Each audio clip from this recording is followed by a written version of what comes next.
Well, the world and its double is how we styled this. This is simply a high visibility, flashy way of reminding people whose eyes fall upon that text that the world has a double.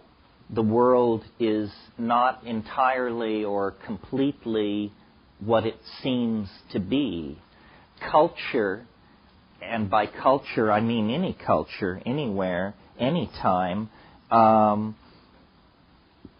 gives you the message that everything is humdrum, everything is normal. In other words, culture denies experience. You know, we all have had, and even a population of non-psychedelic people have had prophetic dreams, intimations, unlikely strings of coincidences, all of these sort of things. These are experiences which cultures deny. Cultures put in place, I'm sure you've heard this word, a paradigm.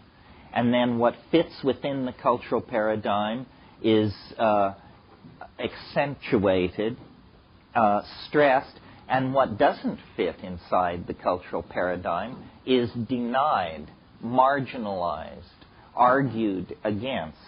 And we live at the end of a 1,000-year binge on the philosophical position known as materialism in its many guises. And the basic message of materialism is that the world is what it appears to be, a thing composed of matter and pretty much confined to its surface. The world is what it appears to be. Now, this, on the face of it, is a tremendously naive position, because what it says is the animal body that you inhabit, the eyes you look through, the fingers you feel through, are somehow the ultimate instruments of metaphysical conjecture, which is highly improbable. It seems to me metaphysical conjecture begins with the logic of the situation and then proceeds in whatever direction that logic will carry you. Well, if logic is true to experience, then we have to make room in any theory for invisible connectedness between people, anticipation of a future that has not yet occurred, shared dreaming, all kinds of possibilities that materialism has denied. For approximately 500 years, the great era of the triumph of modern science, materialism has had the field all to itself. And its argument for its preeminence was the beautiful toys that it could create: aircraft, railroads, global economies, television, spacecraft. But that is a fool's argument for truth. That's, after all, how a medicine show operates, you know. The juggler is so good, the medicine must be even better. This is not an entirely rational way to proceed.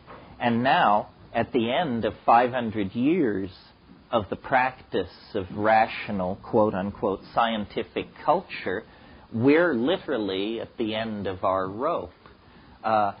Reason and science and the practice of unbridled capitalism have not delivered us into an angelic realm.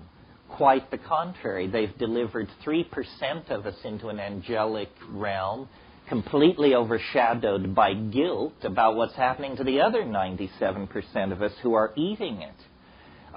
It's not a pretty picture, modern civilization. Most people in the world today are quite miserable, actually. They have very little hope. Their religions, their traditional value systems are being eroded by Dallas and Hawaii Five-0, which are on the village television every night. Lifespans are being shortened by pesticides, chemicals, all kinds of things in the environment. And there is very little political light on the horizon. So I believe that it's reasonable, looking at this situation, to say that history failed and that the grand dream of Western civilization has in fact failed. And now we are attempting, with basically a carved wooden oar, to turn a battleship around. And it's a very frustrating undertaking. The momentum for catastrophe is enormous in this situation. But it's not 100% certain that catastrophe is what we're headed for, because we are not 100% unconscious. There are people struggling to figure out how to control population, struggling to figure out how to balance the relationship between the masculine and the feminine, struggling to bring amelioration of hunger and disease to various parts of the world. So we're in essentially a tragic situation. A tragic situation is a catastrophe when you know it, you see. And part of the Western impulse has been to subjugate all other cultural styles to our own. And this has taken the form of actually swallowing and digesting Native American culture. The ethnicity of European culture has been replaced by the mega culture of Nouveau Europa, whatever that means. Cultures are melted down in the belly of the Western scientific beast, and then they become structural members in an ever-expanding edifice of Western scientism.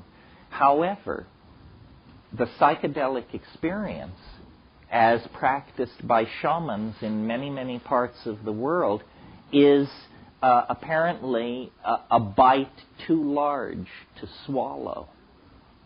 Psychedelics arrived on the Western agenda only about 100 years ago, when German chemists brought peyote to Berlin and extracted mescaline. And for the next 50 years, up until about 1945, 55 years make it, very little happened. Mescaline did not, though it was taken by Havelock Ellis and William James and F. Weir Mitchell, and it did not spawn a craze. It did not influence large numbers of intellectuals particularly. Then in the 40s, LSD was discovered. In the 50s, DMT and psilocybin were discovered. And then in 1966, all these things were made illegal.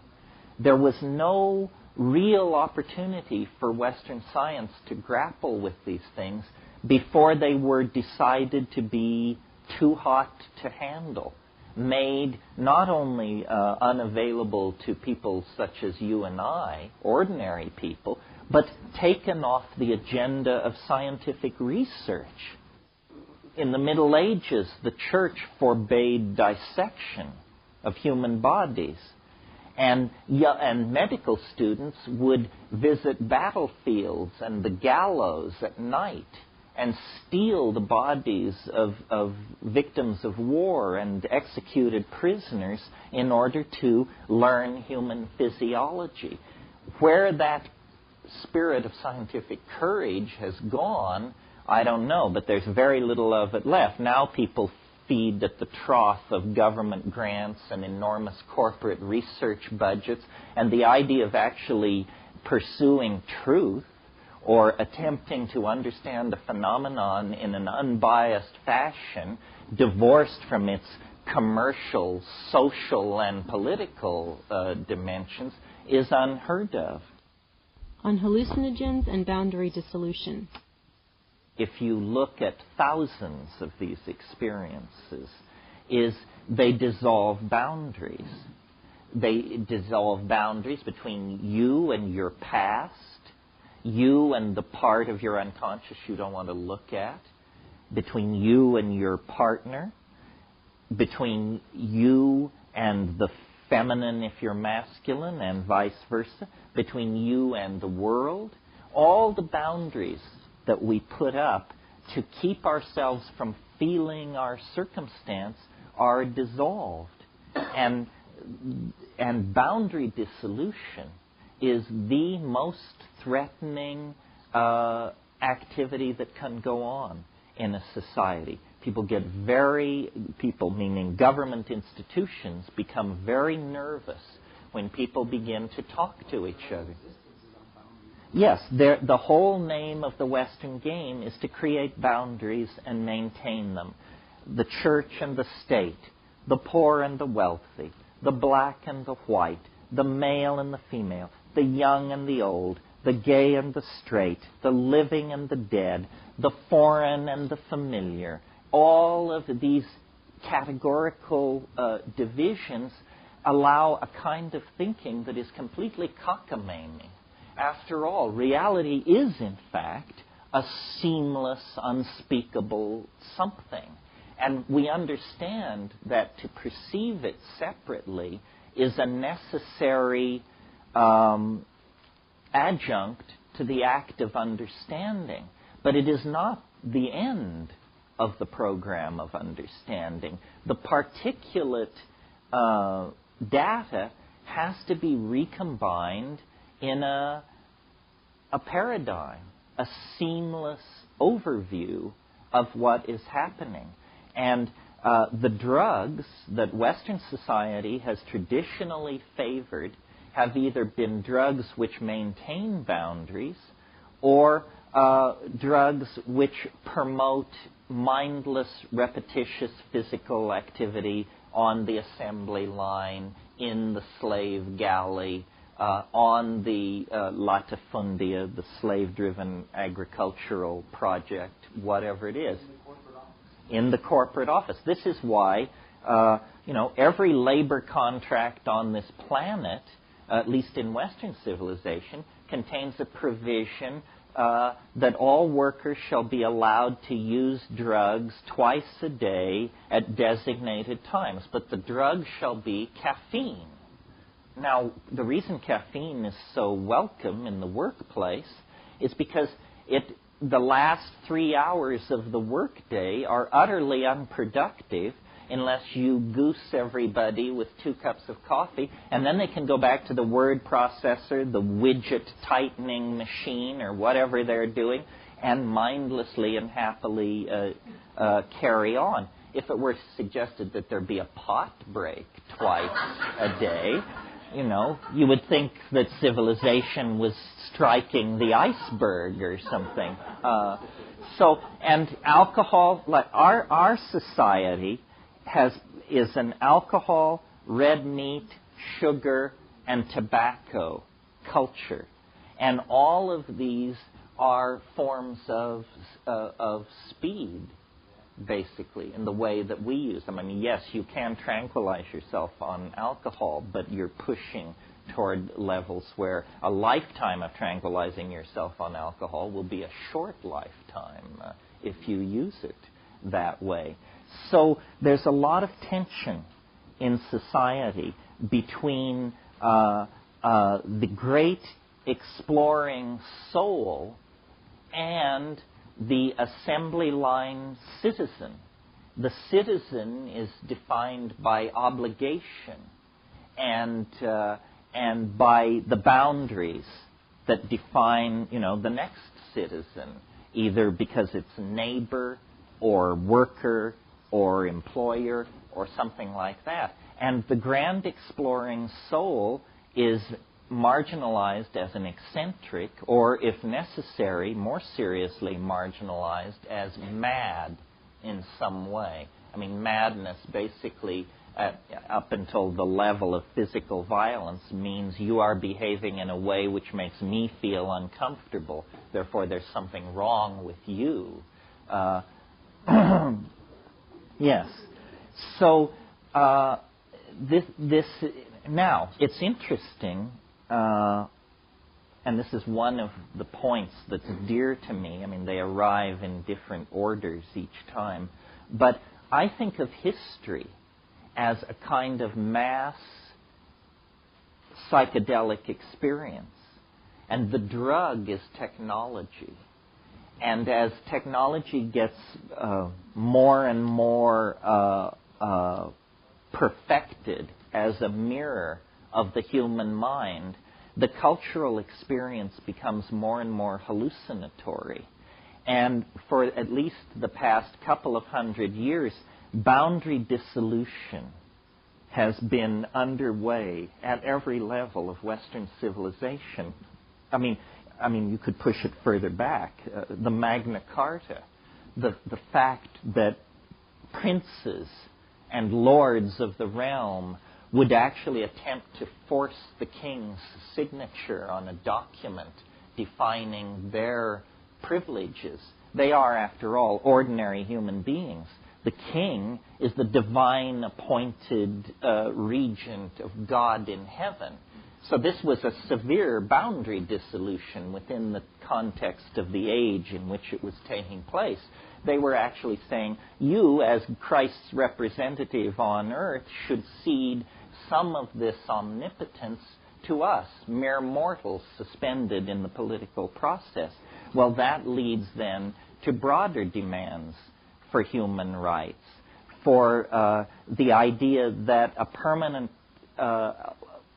and large segment of society kept in permanent poverty is unacceptable. We got rid of debtors' prisons and things like this. As the collectivity of our humanness becomes an intellectual legacy for all of us, there is a dissolving of boundaries of race, class, status, language, so forth and so on. And the whole of the 20th century has seen a massive acceleration of this. The breakdown of the Soviet Union was in fact simply, it was even so described, the lifting of the Iron Curtain, meaning a membrane has suddenly disappeared. And more of these membranes are disappearing. And what is emerging then is a more and more psychedelic experience, meaning a sense of acceleration of information flow, a sense of rising ambiguity about what it all means. Everything seems to carry both a good facet and a detrimental facet. The ambiguity of everything is increasing. The connectedness of everything is increasing. And I will argue later in the day that this is a general tendency of the time and space in which we are embedded, and that we ourselves are a reflection of this. Where is life carrying us? What is this all about? Is it carrying us toward extinction so that the rest of nature can heave an enormous sigh of relief and then get back to the business of nest building, mating flights, and oviposturing, and whatever it is that they're doing out there? Or is it carrying us toward some kind of a transition? If you look back through the history of life, which is a long history, I mean, it reaches back a billion years, it's every advance happens suddenly, unpredictably, and in a very short period of time. some of you who stay tuned to the scientific literature may have noticed this series of articles that were around last week about what they're calling the Big Bang of biology. That there was a period of time, incredibly brief, perhaps between 1 million and 10 million years, when all the phyla of life on this planet radiated into existence, sometime between 525 and 535 million years ago. Just it all snapped into existence. The episode in which life left the sea is a similar, highly confined transition event. People recently have written about what they call punctated or punctuated evolution. Evolution is not apparently a slow curve of unfoldment. It is instead a series of equilibrium states punctuated by violent fluctuations in between, and then a new equilibrium state. So history, I believe, is not an aberration any more than leaving the sea could be called an aberration of marine existence. I mean, obviously it is not marine existence, and obviously we are not living in the same world as groundhogs and hummingbirds psychologically. But leaving the sea did not represent an ontological transition. It represented an extremely dramatic shift of modality. And this is what history is. History is characterized by its brevity, for one thing. I mean, we have packed more change into the last 10,000 years than the billion years which preceded it. I mean, and yet as entities, as animals, meat, we have not changed at all in 10,000 years. If you were to go back to that era, the people would be exactly like people we see today. They wouldn't be so racially heterogeneous because the great gene streamings and migrations that characterize history had not yet taken place. But essentially, perfectly modern people. Well, then history is apparently, if we view it as a process that nature tolerates, if not encourages, then history is essentially, apparently, important enough to jeopardize the stability of all the rest of the natural ecosystemic world. It's as though nature is saying we are willing to place the entire planetary ecology in danger for 50,000 years in order for the opportunity to be explored of language using, technologically expressing intelligence, carrying all of life to the next level. And it's a terrifying enterprise because apparently to carry life to the next level, tremendous intellectual sophistication is required about the release and control of energy. The problem is energy can be used to destroy as well as build. So as the human enterprise has moved toward greater and greater power and ability to manipulate the environment, the stakes in the cosmic game have risen. And now what we have is approximately $100 billion sitting in the center of the crap table, and one roll of the dice more, and we're going to either win it or lose everything.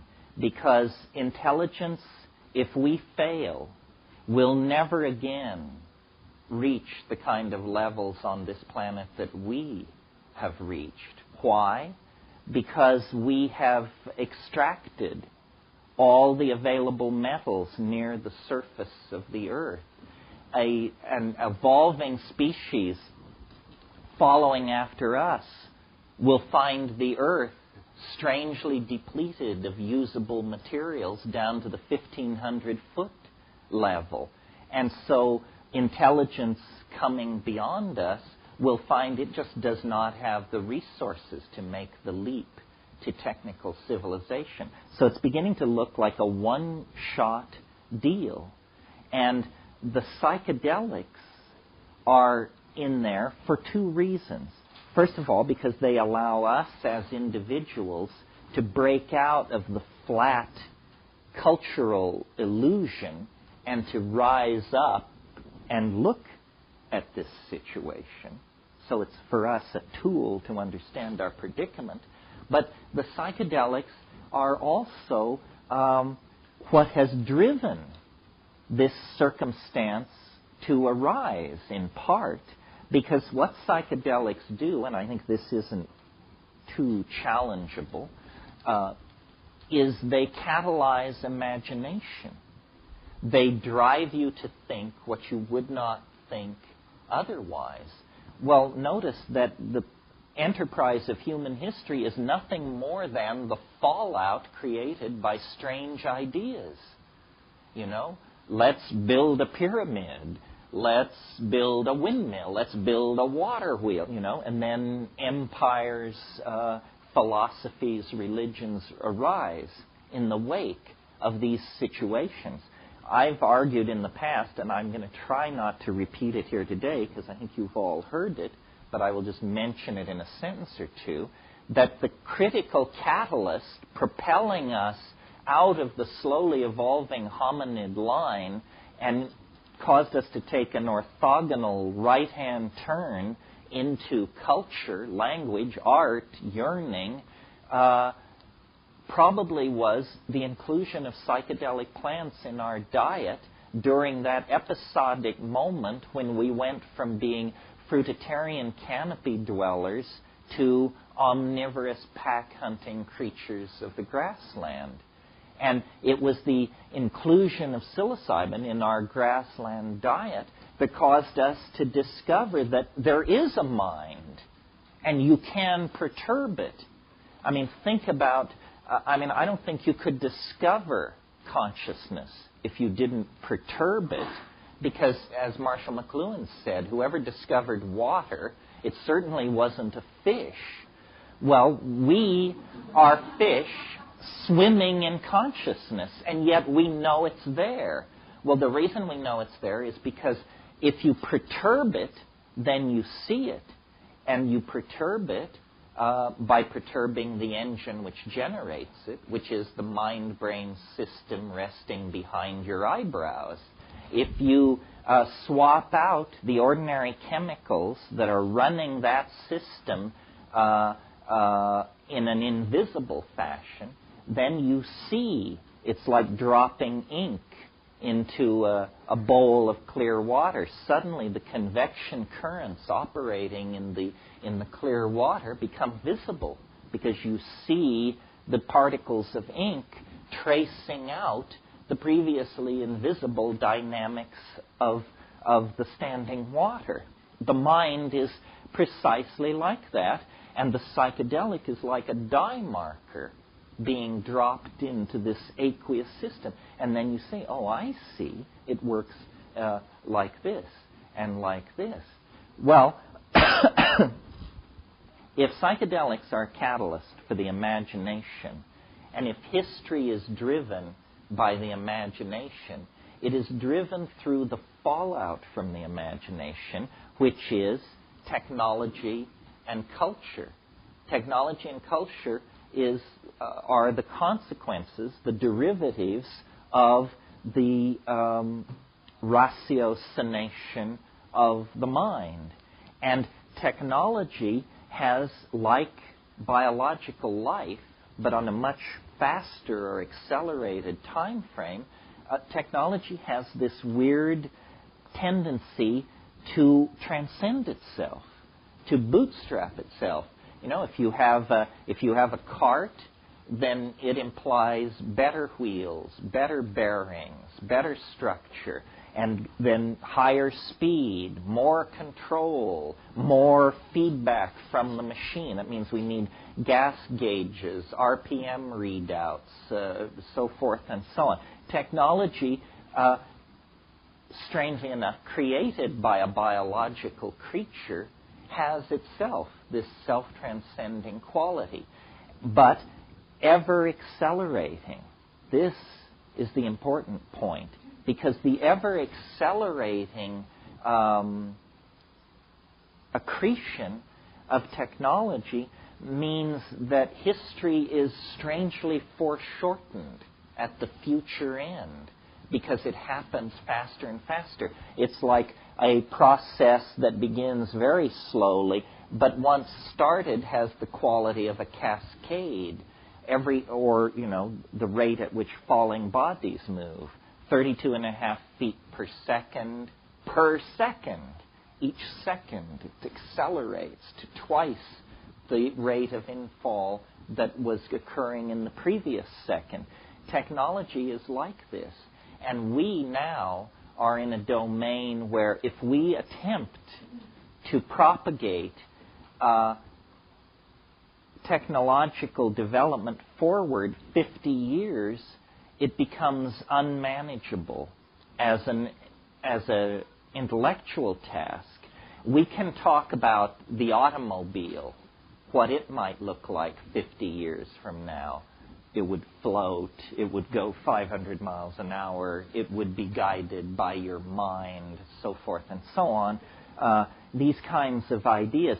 But when you think that every artifact of our world will undergo that kind of transformation, and that the synergy among these transformed objects will create phenomena and situations that we can't anticipate. That's the key thing. Our inability to anticipate the synergies between our technologies.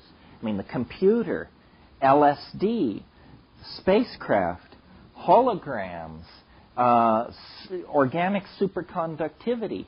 Those are just 6 areas where the integration of those concerns will produce unimaginable consequences. Yeah. The ultimate boundary dissolution is the dissolution of ego. I mean, we straight people hope that they never meet it except at death. Of course, they don't realize going to sleep at night is a kind of ego dissolution. But the government is expressive of this dominator culture that we're living in. The ego is a very recent invention, and its hold on reality is very tenuous, and consequently it walks around imbued with fear. I mean, it feels itself to be a mouse in a world of dinosaurs. That's because it's a very recent development.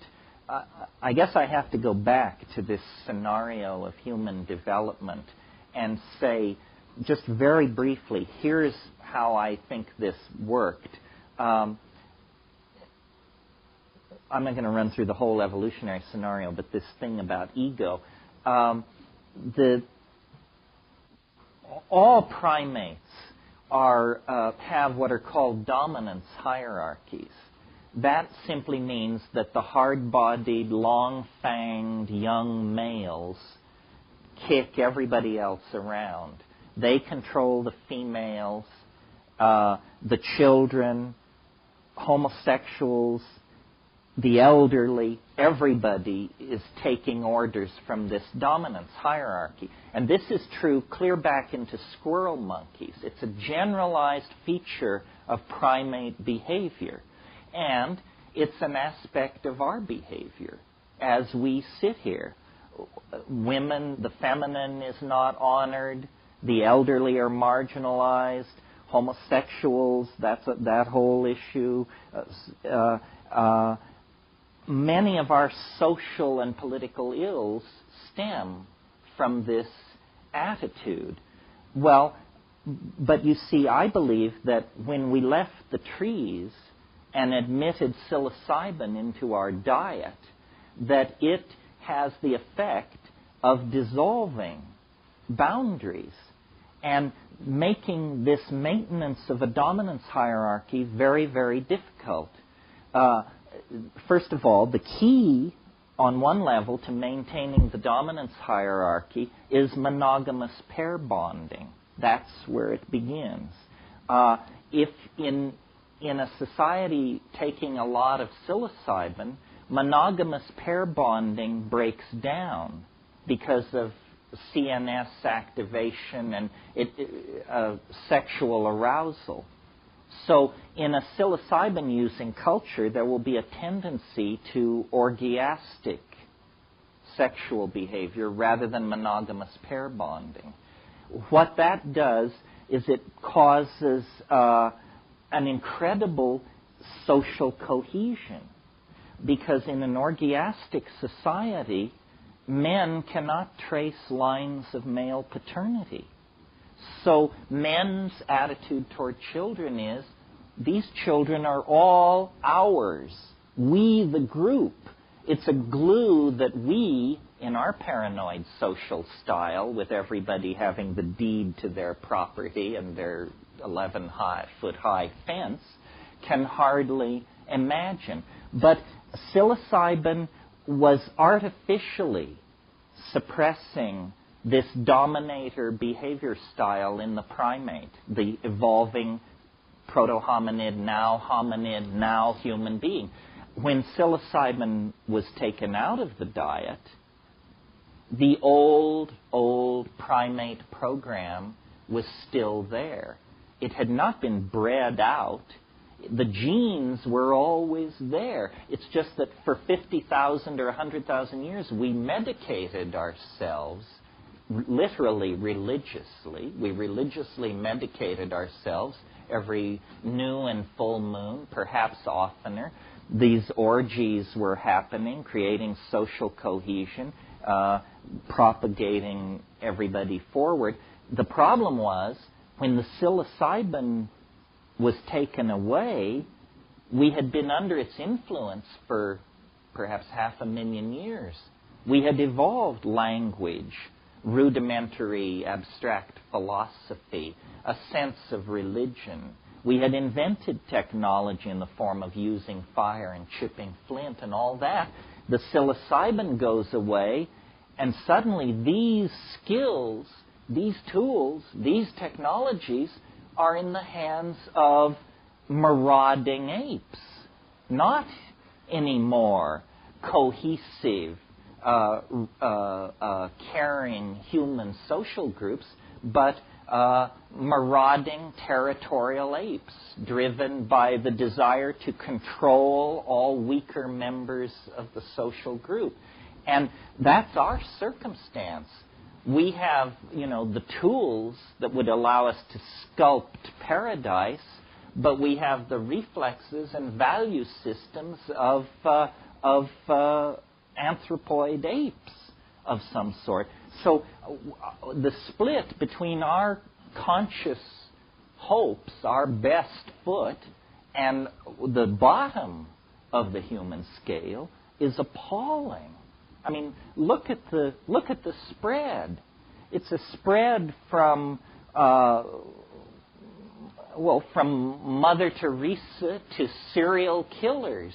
I mean, you don't get serial killers in the chipmunk population or the grasshopper population. I mean, these animals are not so set at variance with their basic nature that these kinds of pathologies can erupt.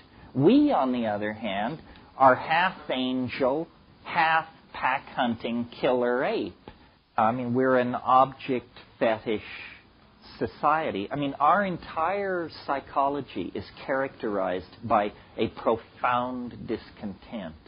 That's what we're about. It doesn't matter. No matter what's going on, after a little while, we get restless and move on. Other animal species are embedded in a kind of world of endless genetic cycling. No fox grows bored with hunting, and yet our thing is a profound dis-ease. And I believe it's because, and slowly you forced me to do this whole rap, which I swore I wouldn't do, I believe it's because the psilocybin led us halfway toward a kind of Godhead, but then it disappeared, and we are left in this very peculiar situation. This is the myth of the fall. We are half angel, half beast, and these two natures are united in every one of us. And when you take psilocybin, you feel generally a great sense of community, an ascent to a higher level. If you completely restrict your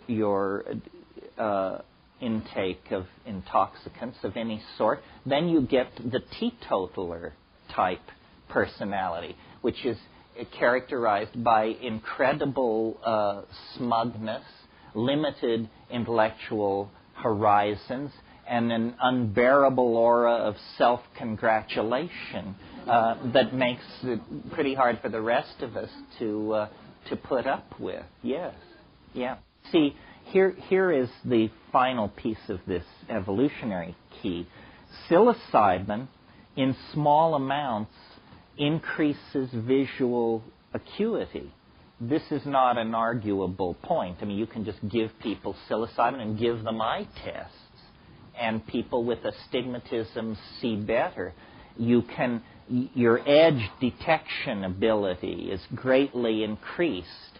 Well, you can see that an animal like our remote ancestors, in a hunting environment in the grassland, if there's an item of diet that will make you a better and more efficient hunter, the equivalent of chemical binoculars lying around on the grassland, those animals that avail themselves of this technology will be more successful hunters.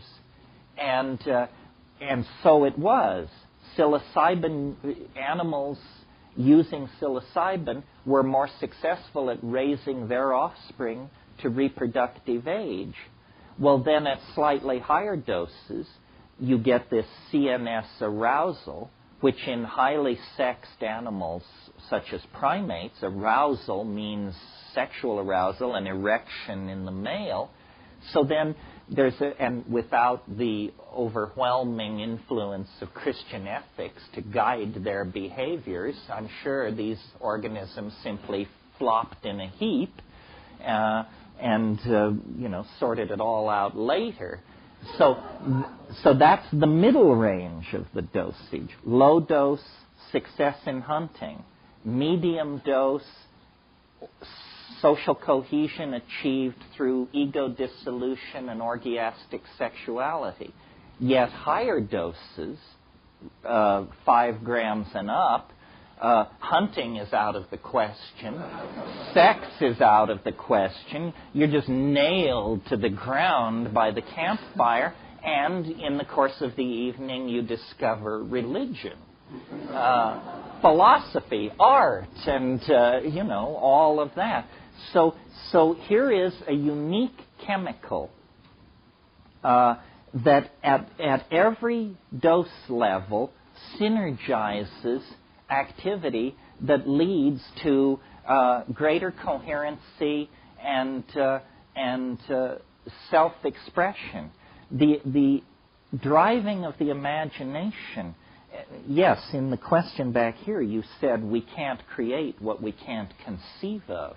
This is why what the psychedelic experience does really is it stretches the envelope of the imaginable. I mean, what can be imagined can be created. What cannot be imagined is not part of the play. So psilocybin really was a stimulant for the production of intellectual product in the form of songs, rituals, dances, body painting, abstract ideas. All of these things are what we are most unique. Well, that's how it seemed to me. It seemed to me culture is a shabby lie, or at least this culture is a shabby lie. I mean, if you work like a dog, you get 260 channels of bad television and a German automobile. What kind of perfection is that? Our secular society, religion is completely devalued, and consumer object fetishism is the only kind of worth that we collectively recognize. I'm sure you've all seen the T-shirt that says, "He," notice he, "who dies with the most toys wins." That is, in fact, the banner under which we're flying here. And the level of unhappiness is immense. I mean, the level of unhappiness among the poor, they've always been miserable. But we've managed to create something entirely new in human history, an utterly miserable ruling class. I mean, there seems no excuse for that.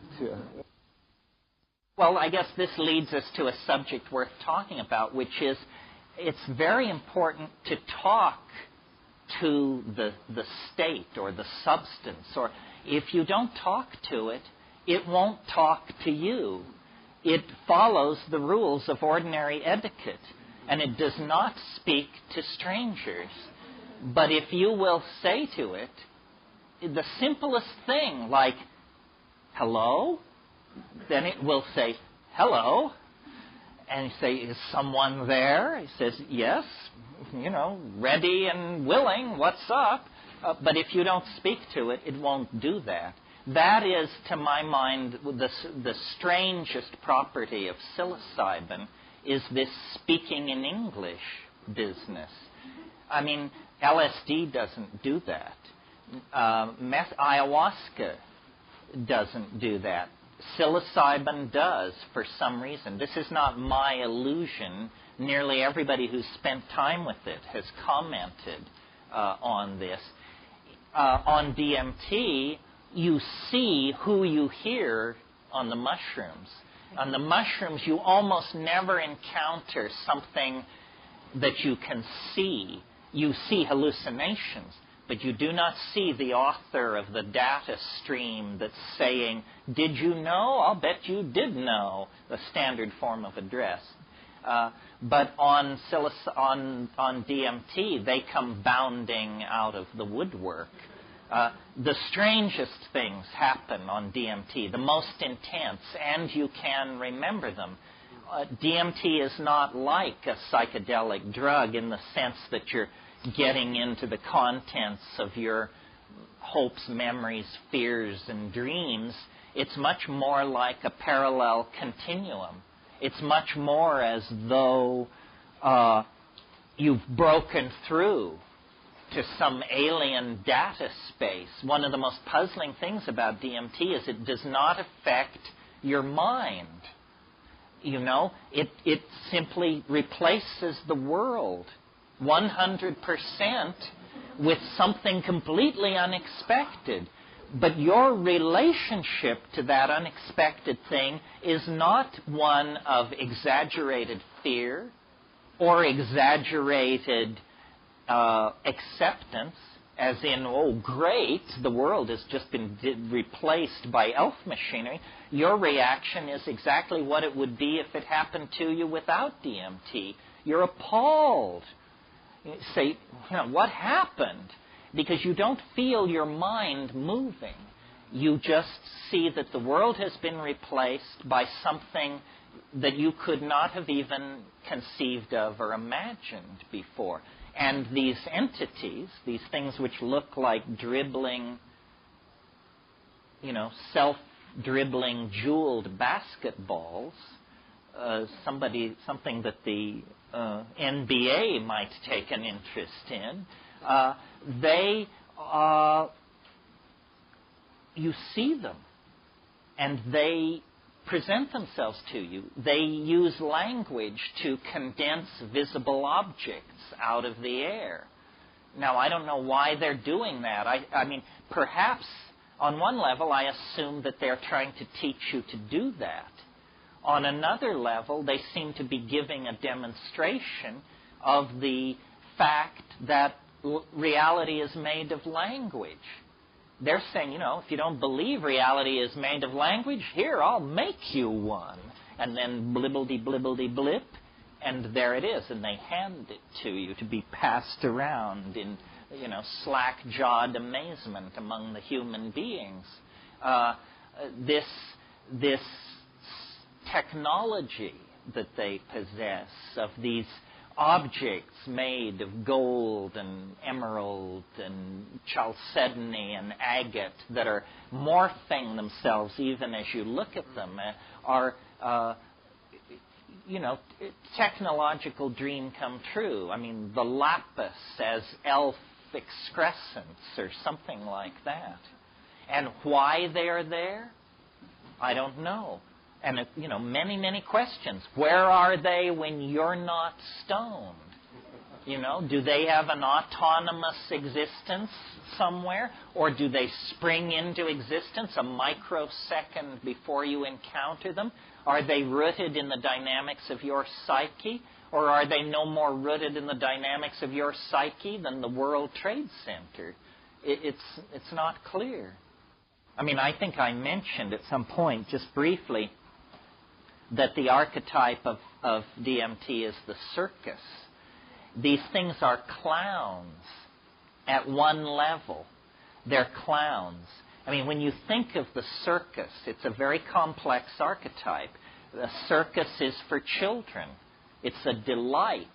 But then, and you take a child to a circus and there are 3 rings and absurd clown antics going on.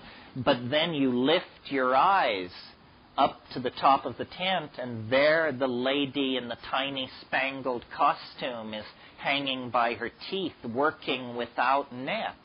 It's about Eros and death.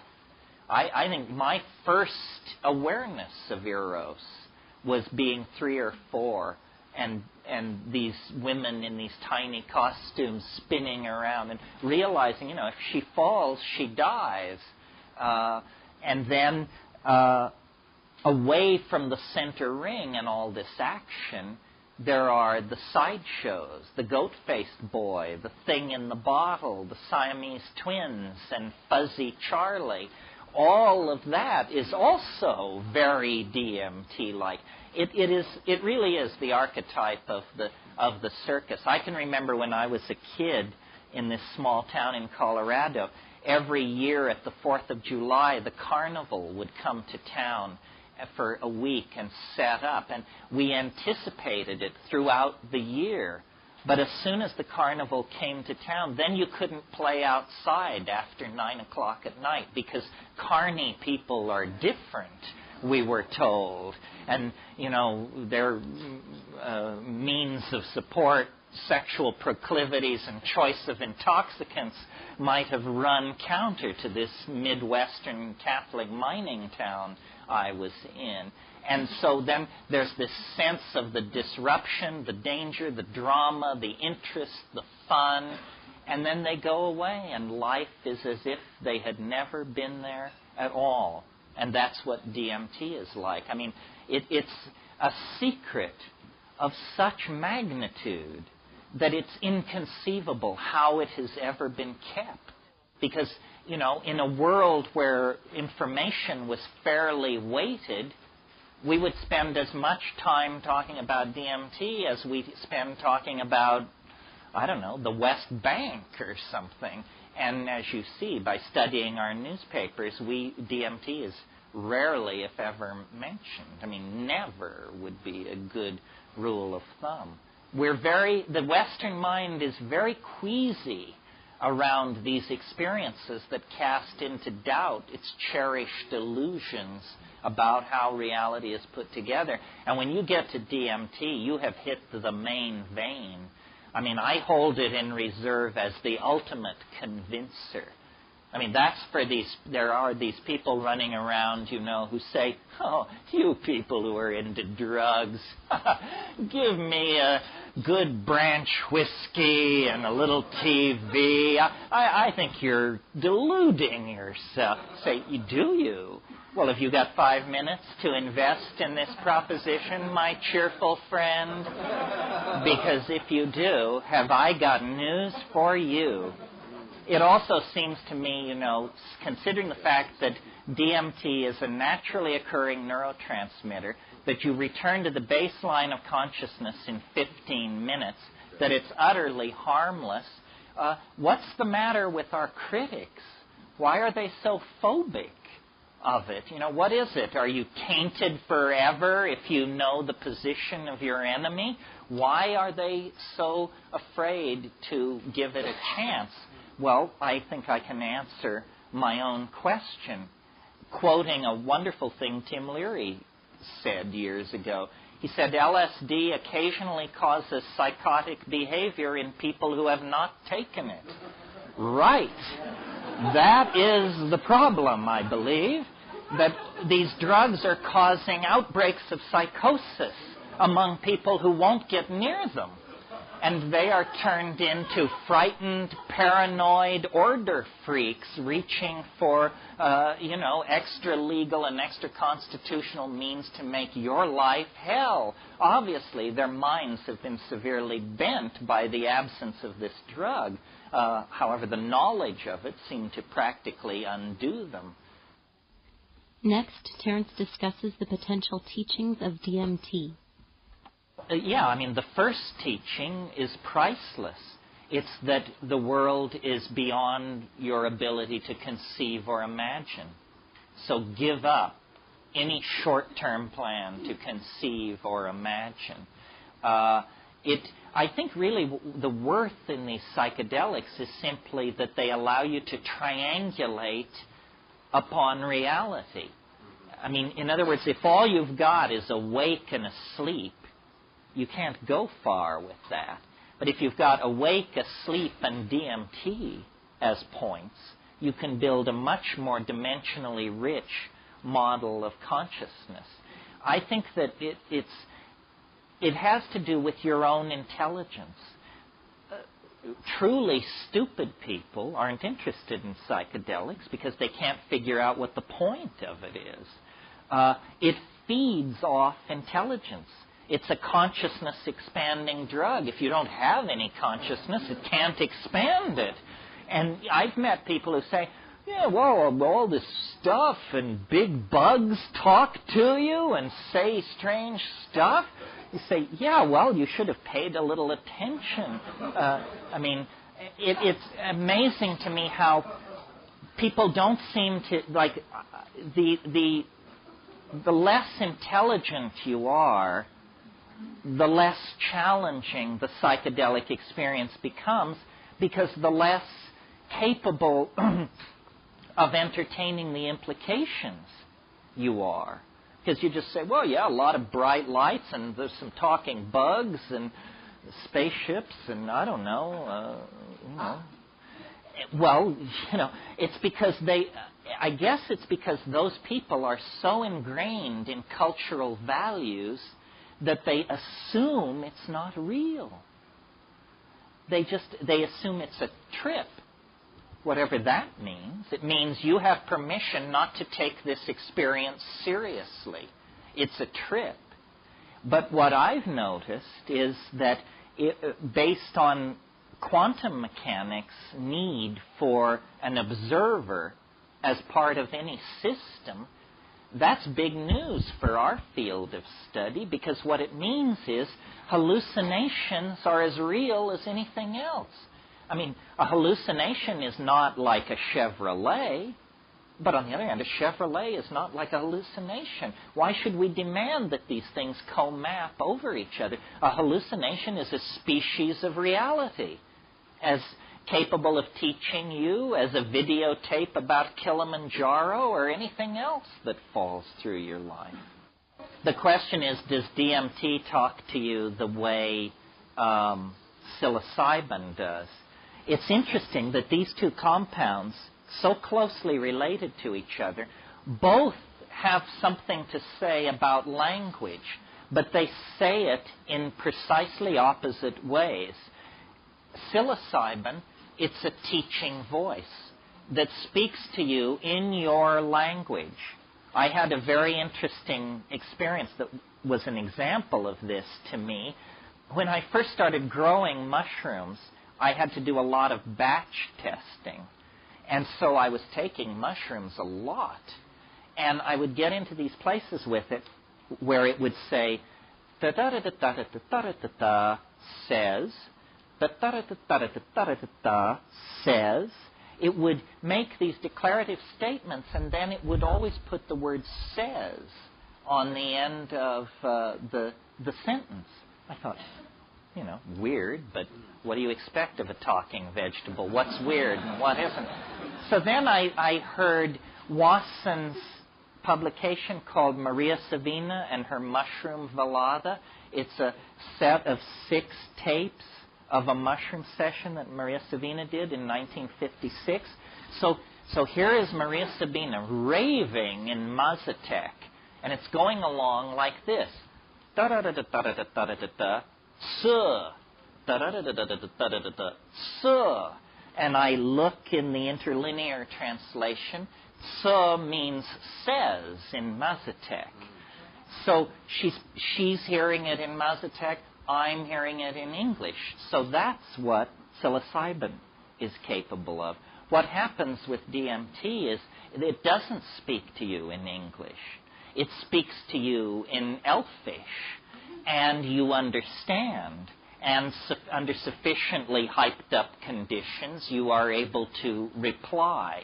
In other words, psilocybin pushes your brain state towards some kind of spontaneous glossolalia. And I think that this probably is mixed up with the generation of language itself.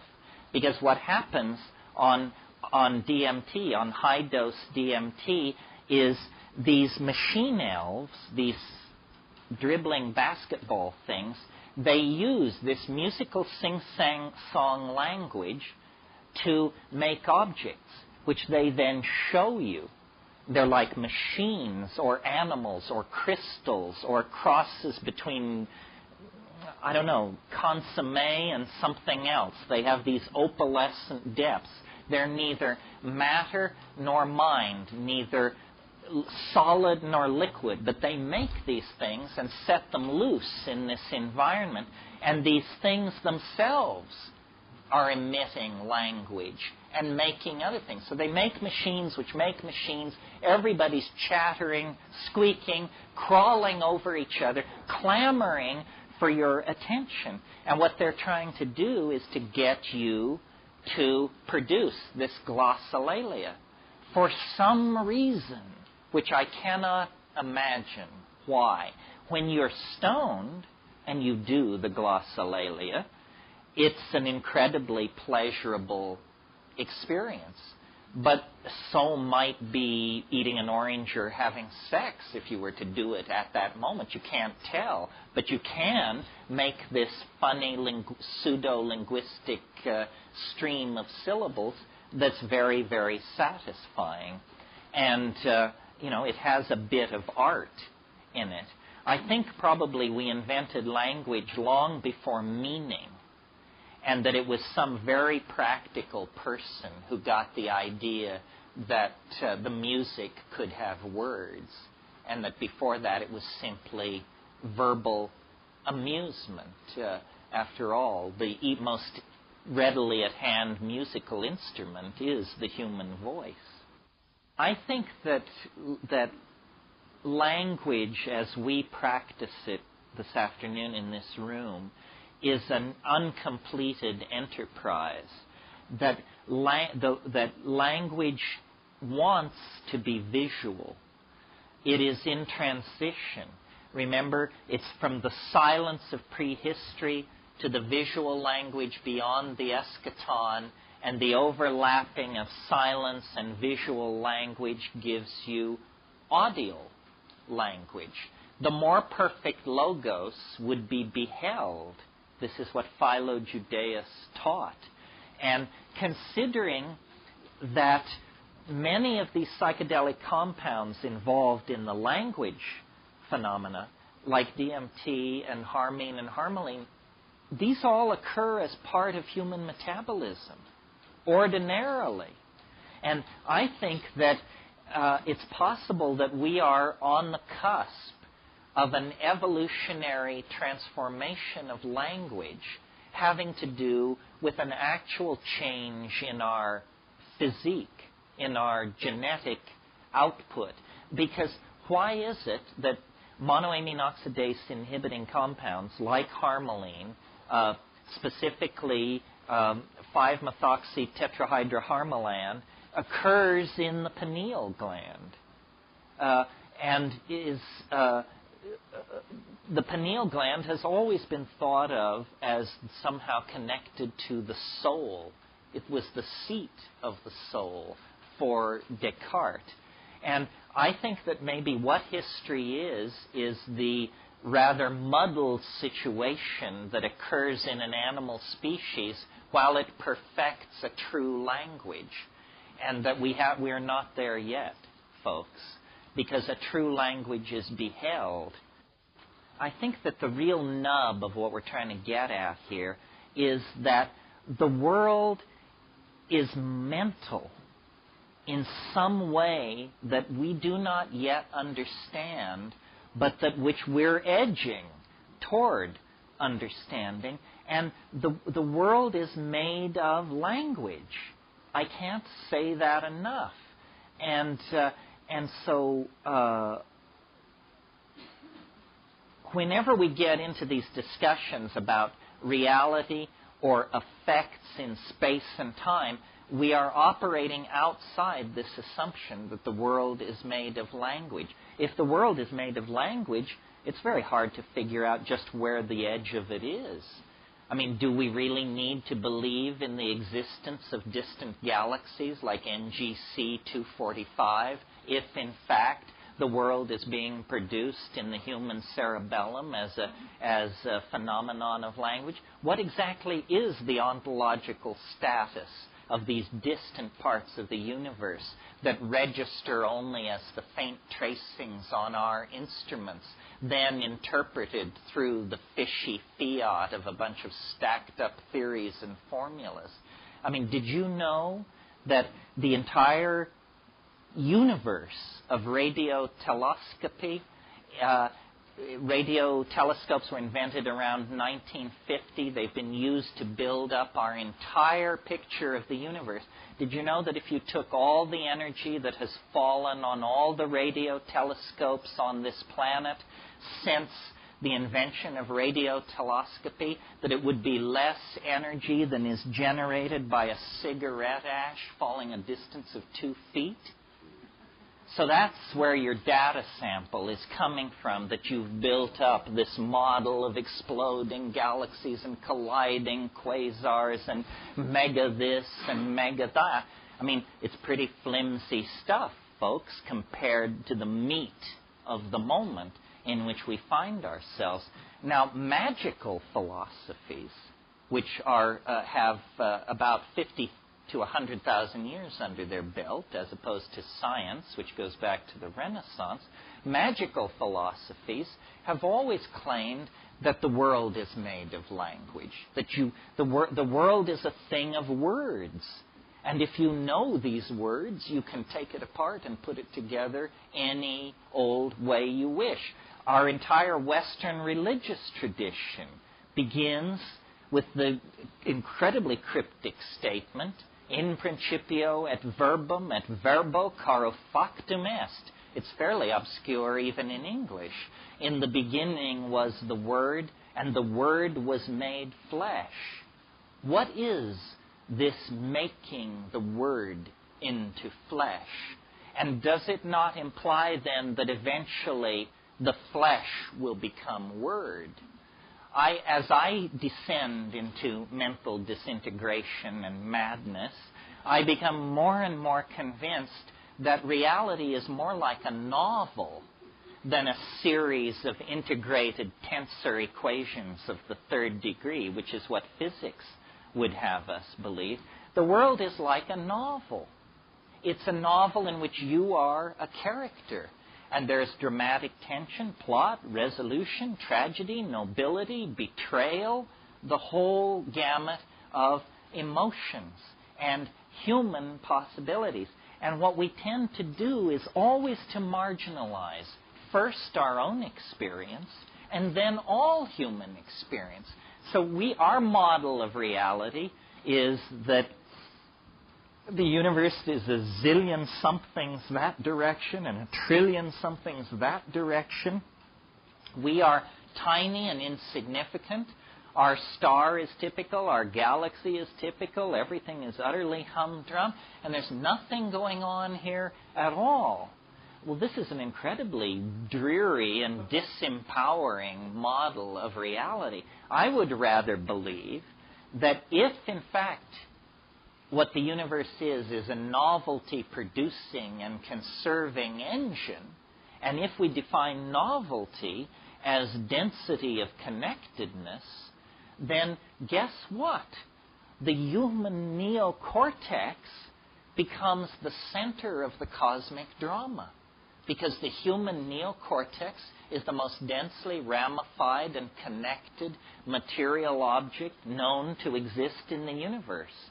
So after 1,000 years of human marginalization, suddenly through the injection of science, there is permission to believe that the cosmic drama really is about us, that we really do carry the load in this play, that this is a play about the career and preservation of novelty and complexity, and thus we are central actors in that drama. And hence, if something were to happen to us and our enterprise, the universe would be vastly impoverished by that loss. Well, now we're on the brink of decoding the human genome, and we will use computers to do this because we're going to have to keep absolute track of millions of units, of strings of characters.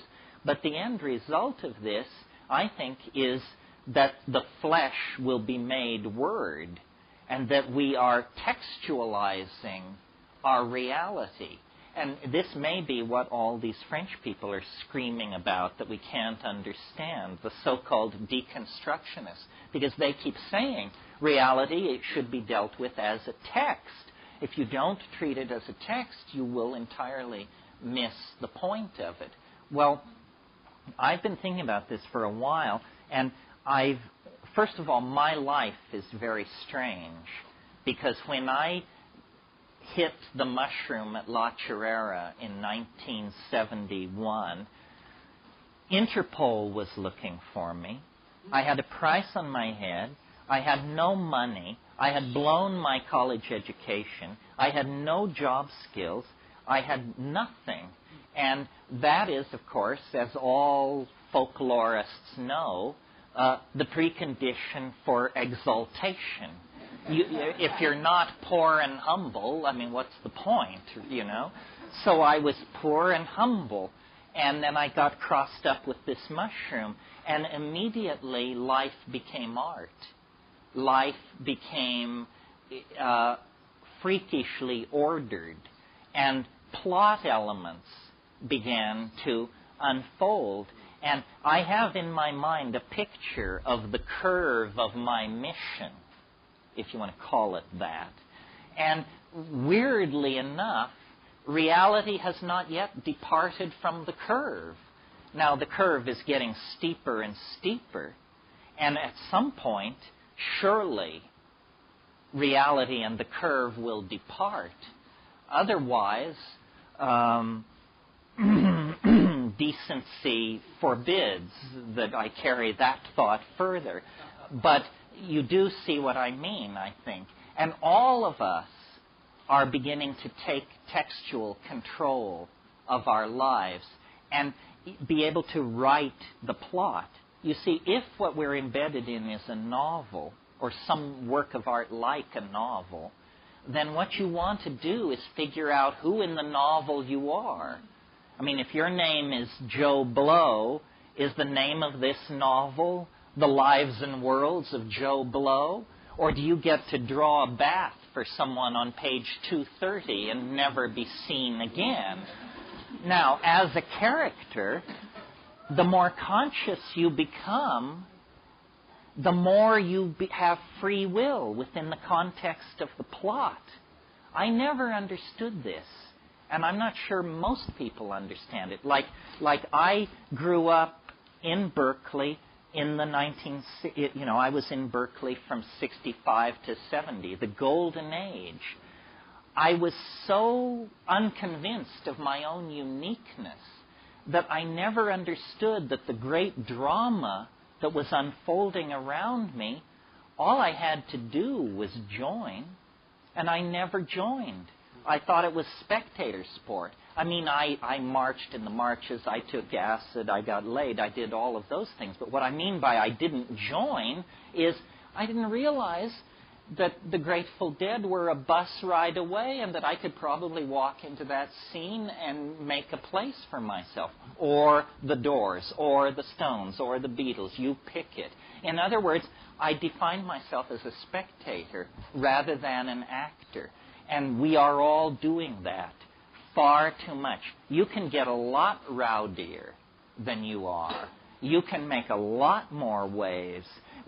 There's been too much politesse and too much parlor etiquette exercised recently by the counterculture. It's perfectly all right to mix things up. It's perfectly all right to try and accelerate the plot. This will move your character nearer and nearer to the center of the action. And people have asked me then, is the goal to make yourself the novel about you? Is the goal to make the novel about yourself? I don't think so. The goal is to become the author of the novel. Then you can write any damn ending you want for your character or any other. And this becoming the author is this psychedelic detachment. And suddenly you go from being a chessman on the board, to the chess master, looking at the board. It's empowering. It's self-control. Now, people who don't know this are like made of denser stuff than the rest of us. You can just part them like wheat and move through them because they have no sense of the nature of the game. They are still embedded in the old Newtonian paradigm and are completely powerless to control their own lives. That's what happens to you in the Newtonian game. All the power flows to, I don't know, the White House, the UN, Madison Avenue. It's not clear, but it certainly doesn't reside with you. More and more, I think we need to decondition. That's what I mean by following the plot as written. If you never decondition, you're just a character in somebody else's story. But if you decondition, you can begin to move your life the way you want. And miracles happen. Miracles do happen. They happen even to ordinary people in the realm of falling in love, because there's something about where the genes go that is very compelling to the universal logos that's watching over us all. So, the stable boy can marry the princess if his heart is pure and the winds of the logos are at his back. That's why we love those fairy tales of the stable boy who inherits the kingdom, because we sense that as our story. The question is, how can you bring back the psychedelic experience? Or what can you bring? I know of two techniques, neither very satisfying, both in combination moderately effective but crude. The first is a voice-operated tape recorder. They sell these for a couple of $100. I've produced some amazing tapes with these. I have one voice-activated tape where you hear me clear my throat 200 times in the course of an evening. Because each time I would clear my throat, halfway through the throat clearing, it's voice-activated, the tape recorder. So it would catch the last half of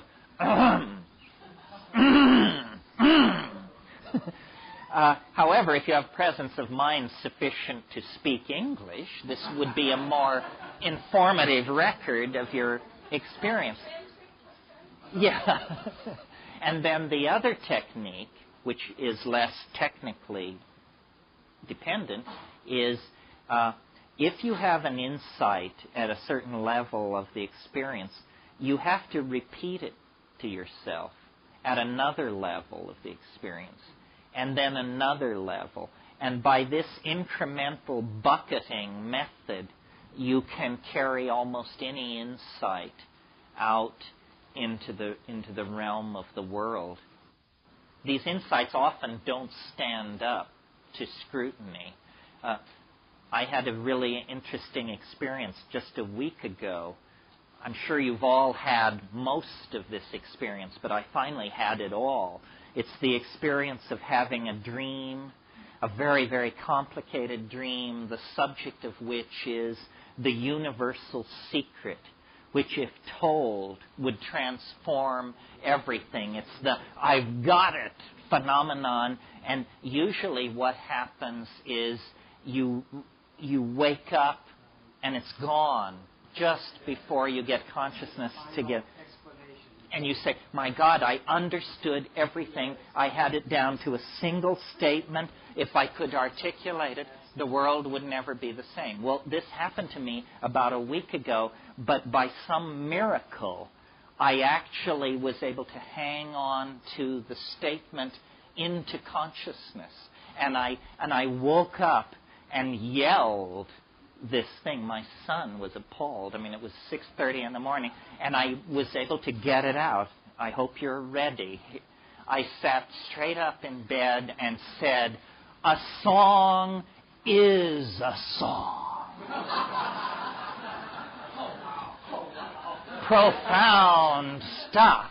I mean, maybe it is profound stuff. The profound stuff usually has that an X is an X construct, because essentially what it's telling you is silence would have been an acceptable substitute for this statement. Well, let me say one more thing here, just sort of to wind this up. The metaphor that makes sense for what we're going through, because it gets the biology of it, it gets the drama of it, it gets the risk of it, it gets the fun and the joy of it, is the metaphor of birth. We are about to decamp from three-dimensional space and time. Yes, the earth is the cradle of mankind, but you can't live in the cradle forever. And we're not in this cradle alone. We are squashing and trampling on hundreds of other species that have as much right to be here as we are. So through technology, which means pharmacology, art, and the engineering sciences, we are trying to find a doorway into a new world for the spirit. And it is going to come out of human-machine interfacing, pharmacological redesign of the human brain-mind system, down possibly digitalizing and downloading into the microphysical realm. We don't know. I mean, if it makes your hair stand on end to think of being downloaded into the digital realm, there was once a fish who had a great deal of doubts about this plan to conquer the land, and tried to urge everyone to think again that no good could possibly come of it. But in fact, the forward thrust of evolution is toward higher dimensions, greater complexity, more information, greater connectedness, and a deeper and deeper sense of the all-pervasiveness of love and meaning. That's what it's really about. All these disparate physical elements come to nothing if they don't add up to more than the sum of their parts. And the more than the sum of their parts is this transcendental element which we call love. That is the part of the eschaton that has never left us, that accompanied us across the African grassland and into history. I mean, granted, bloodied and battered by the experiences of sexism and racism and so forth, but never lost as an ideal, never lost as a guiding light and an experience.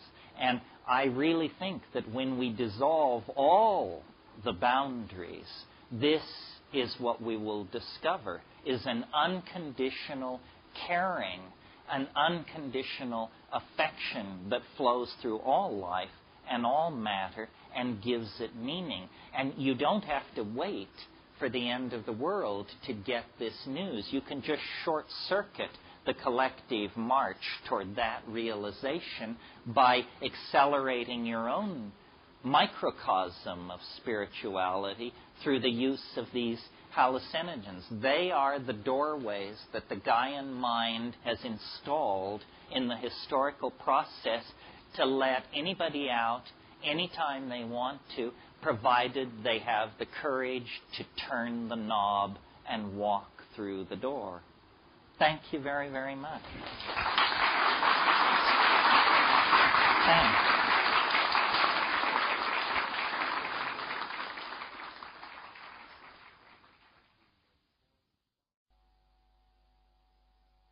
I don't like the part of what I do that is a cult of personality.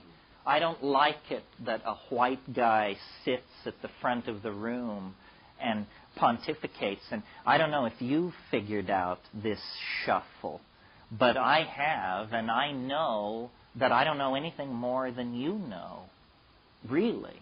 And that it's just a funny circumstance of fate that you sit and listen and I speak, because there are no experts, and there is only, the integrity of doing and having done. And really, if you get the message, you will be able to transcend the need for any more of this, because it's really a message of self-trust and self-empowerment. And then what I'm also trying to create is a community of shared associations about these weird states, so that we don't have to all privately think we're losing our marbles. Let those who talk to the elves find each other and band together. I am not I am basically a scientist without portfolio, because no academic institution would ever trust me with a portfolio. But I move in the domain of the gurus, the channelers, the pontificators, and those with secret revealed knowledge from Atlantis and Lemuria. But I have contempt for all of that, whether it's true or not, because they got there the wrong way. You have to come through the rules of evidence and reason. Reason is not science. Don't confuse them. I'm very much a critic of science and the scientific method, but I don't think reason can be tossed out with that bathwater. What is being proposed here is that we're on the brink of the discovery of another world, a world as potentially transforming of our world as the discovery of the Western Hemisphere transformed European civilization in the 1500s. But the world that we're about to discover is inside the mind. It's mental real estate. We who have made consciousness our game by building cities, elaborating literatures, tossing up religions, and setting armies marching, we who have made consciousness our game have barely scratched the surface of human consciousness. And it's not like we haven't had a crack at it. I mean, these yogins have been over there digging away for millennia. Egyptian religion, Kabbalism, alchemy, Western traditions of mysticism. And I am a connoisseur of all that, don't get me wrong, but what astonishes me is how embryonic it all is. We are not the tired inheritors of an ancient and sophisticated civilization in its twilight, which is what they're all telling us. We are the know-nothing, fresh scrubbed babes who are the new kids on the block who haven't got a clue as to what the human enterprise could really be about. And we are coming now through a very narrow historical neck where the accumulated stupidity of the last 5,000 years, the dues now have to be paid. It ain't fair. We didn't do it. We didn't bring the slaves from Africa. We didn't invent oligarchy. We didn't do all these things. Nobody's interested in our whining about how we didn't do it. It's in your face. And it's clearly a crisis of two things, of consciousness and of conditioning. These are the two things that the psychedelics attack. We have the technological power, the engineering skills to save our planet, to cure disease, to feed the hungry, to end war. But we lack the intellectual vision, the ability to change our minds. We must decondition ourselves from 10,000 years of bad behavior. And it's not easy. I mean, imagine, I don't know how many of you have ever confronted the fact that you were addicted to something. And some addictions are really serious. If you've ever been addicted to tobacco or heroin, I'm sure you know what I mean. Well, then imagine a global population addicted to a drug, the use of which is killing us, but we can't, there's no doctor saying you should. There's no rehab clinic to go to when you're a species.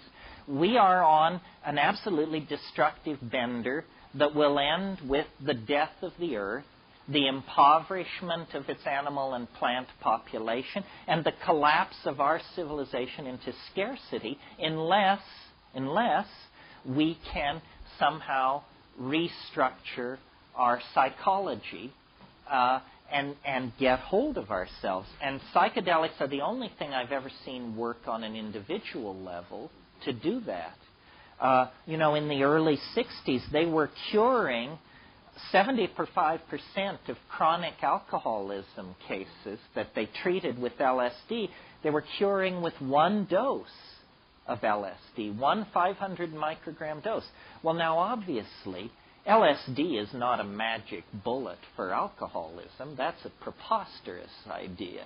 It's simply that you take LSD, and if you're a chronic alcoholic, you review your life, and you notice that you're killing yourself. And then you say, my God, I am killing myself. If I don't stop what I'm doing, I will be dead. That's the strongest motivation to character rehabilitation there is. And that's what we have to carry into the domain of public debate. I can't believe how constipated American institutions are. I mean, here we are under the aegis of a great crusading reformer from Arkansas. A new order in human affairs has dawned, but they suggest closing an air base out at Sacramento, and there are editorials as to whether we can survive the shock of this massive change. Well, I've got news for you. You better do your change-related calisthenics if that was heavy lifting, because what you've got coming at you is something very, very different. We are now in a position to actually make something of ourselves, extend the design process to human destiny, and produce something that will redeem 10,000 years of pogroms and migrations and attempted genocides and pointless wars and stupid religions that make people hate themselves and all the rest of it. If we're going to redeem that legacy, then we have to do something quite spectacular. Okay, now I will talk a little bit about what I've learned from psychedelics. I feel self-conscious doing it, but on the other hand, wouldn't it be stupid for me to talk about what you've learned from psychedelics? That would add presumption to the sins already arrayed here. There are different models about what the psychedelic experience is. Here's a couple. Building on Western psychotherapy as elaborated by Freud and Jung, one view of what psychedelics are is it's the part of your mind that you'd rather not do business with. It's the memories of childhood neglect or abuse. It's repressed, kinky fantasies. It's, in other words, the Freudian idea of the unconscious, that somehow these are drugs which dissolve the boundary between conscious and unconscious mind, and then you can do accelerated psychotherapy because resistances have been pharmacologically overcome. That's one model. It's good as far as it goes. It just doesn't go far enough. Then there's another model, which I would call the traditional or shamanic model. And it says the cosmos is a series of levels, and these levels are connected by vertical routes of access, which can be thought of as simply flights through space, or magical trees, or magical ladders. Anyway, there's an image of ascent. And ordinary people exist on only one of these levels. But a shaman is not an ordinary person. A shaman is a superhuman person who has the power of animal allies behind them, and they can go up and down in these elevators that move between levels, and they can therefore recover lost souls, see social hanky-panky, theft and adultery, see the causes behind that, see the causes behind disease, so forth and so on. That would be the traditional one. What I have concluded after 25 years of fiddling with this is that both of those ideas have a certain something to recommend them, but that they don't go far enough, and that we get more to the meat of this if we leave off psychological, the first explanation, or sociological, the second explanation, and actually go for something a little more formal, to wit, a mathematical model of what shamanism is. And what I mean by that is, let's think about what shamans do. They cure disease, and another way of putting that is they have a remarkable facility for choosing patients who will recover. They predict weather, they're very important.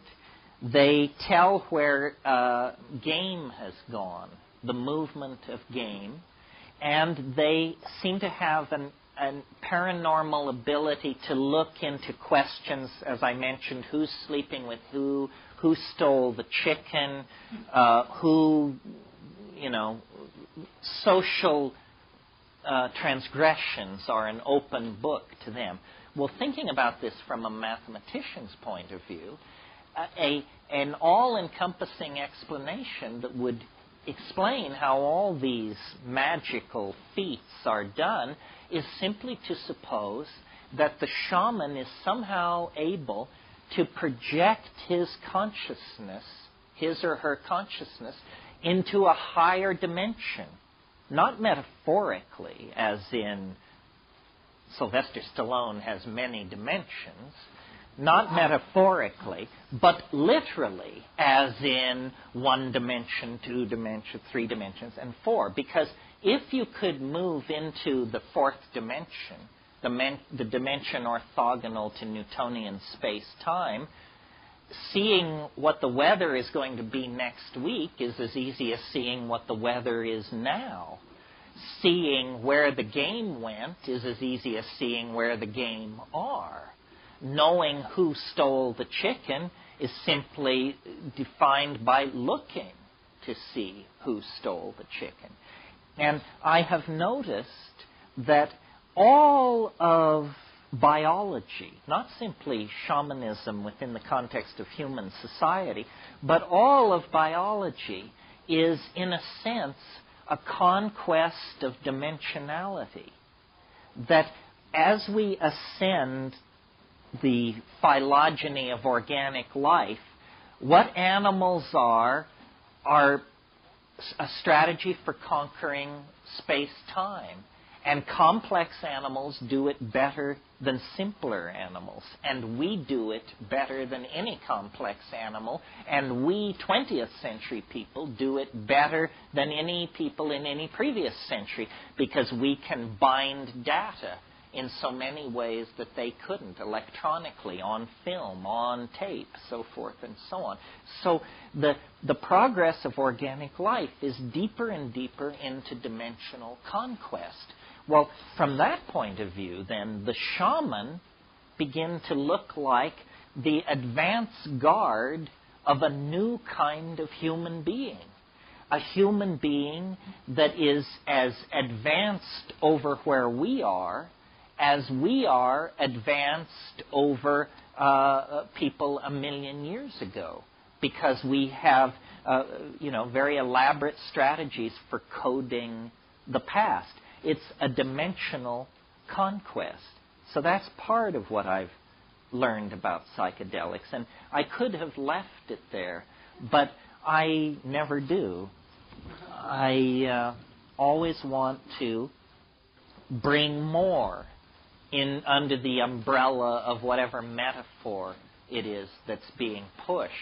And what I have discerned is that time is actually speeding up. That the universe is not what physics tells us it is. Physics tells us that the universe is a physical system, an entropic system that was born in immense energy and chaos and will run down with a bang, with a whimper, not a bang, run down into heat entropy and dissipation.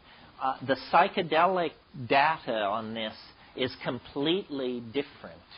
The psychedelic data says what that model left out was biology and mind. Now, biology, you might imagine, is a fairly ephemeral, recent, fragile phenomenon. It is not. The average star in this galaxy gutters out after about 700 million years. Not our star. We happen to have the good fortune to be around a very stable, slow-burning star. But there has been biology on this planet at least 2 billion years. 3 times the average life of a star. So biology is not some Johnny-come-lately epiphenomena. Biology is a phenomenon more persistent than the life of the stars themselves. And biology is not a static thing. A star evolving now is not greatly different from a star evolving 1 billion years ago. Biology doesn't work that way. Biology constantly changes the context in which evolution occurs.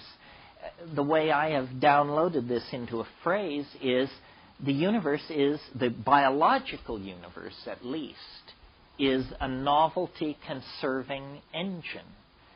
Upon simple molecules are built complex molecules. Upon complex molecules are built complex polymers. Upon complex polymers comes DNA.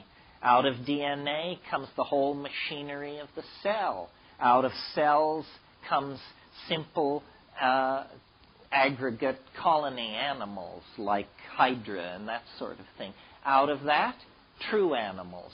Out of that, ever more complex animals, organs of locomotion, organs of sight, organs of smell, complex mental machinery for the coordinating of data in time and space. This is the whole story of the advancement of life. And in our species, it reaches its culmination and it crosses over into a new domain where change no longer occurs in the atomic and biological machinery of existence. It begins to take place in this world which we call mental. It's called epigenetic change which cannot be traced back to mutation of the arrangements of molecules inside long-chain polymers, but change taking place in syntactical structures that are linguistically based. And people have probably been using language with considerable facility for probably 50,000 years, possibly more. In our own time, we have created ever more elaborate languages, ever more elaborate technologies for transforming, storing, and retrieving language, so that we are actually on the brink, of being able to give every single one of you the complete cultural inventory, the complete database of human beings' experience on this planet. That's what these data highways and networks are all about. The nervous system is being hardwired. But what I wanted to draw your attention to about this is it is not only an advance deeper and deeper into novelty, but it's an advance in which each successive stage occurs more quickly than the stage which preceded it. So, once you get the Big Bang, then nothing much happens for a long, long time. There's plasma streaming through the universe.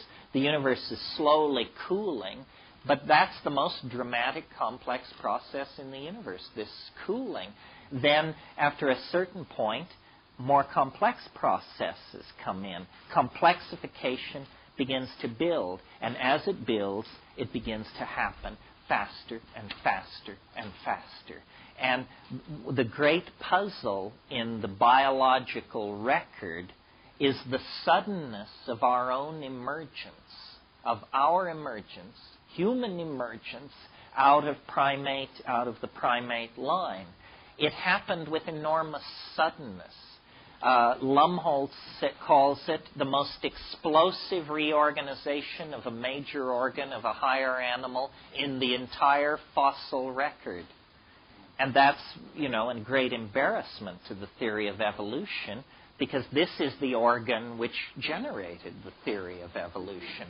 We're not talking an appendix or an eyebrow here. We're talking the very organ which generated it.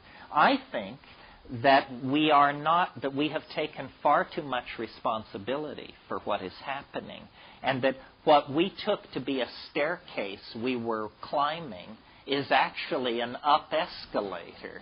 And if you will stop climbing, you will notice that it does not impede your upward progress, because the ground you're standing on is moving you toward the goal. And I think that this idea, which may be the proof that I'm bonkers, requires a fairly radical reorganization of consciousness. Because what I'm saying is the universe was not born in a fiery explosion from which it has been being blasted outward ever since. The universe is not being pushed like that from behind.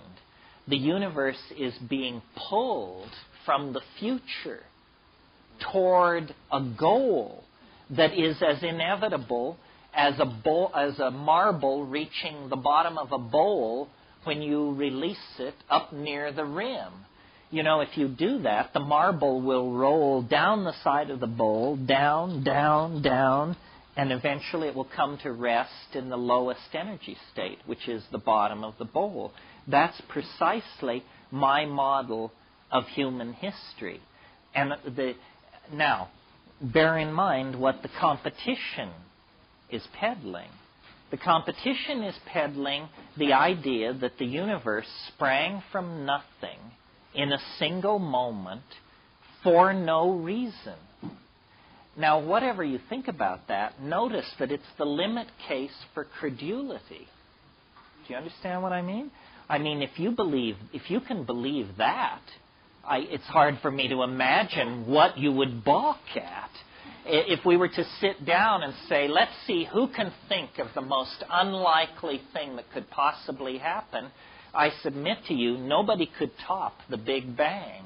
It is the improbability of improbabilities. It is the mother of all improbabilities right there.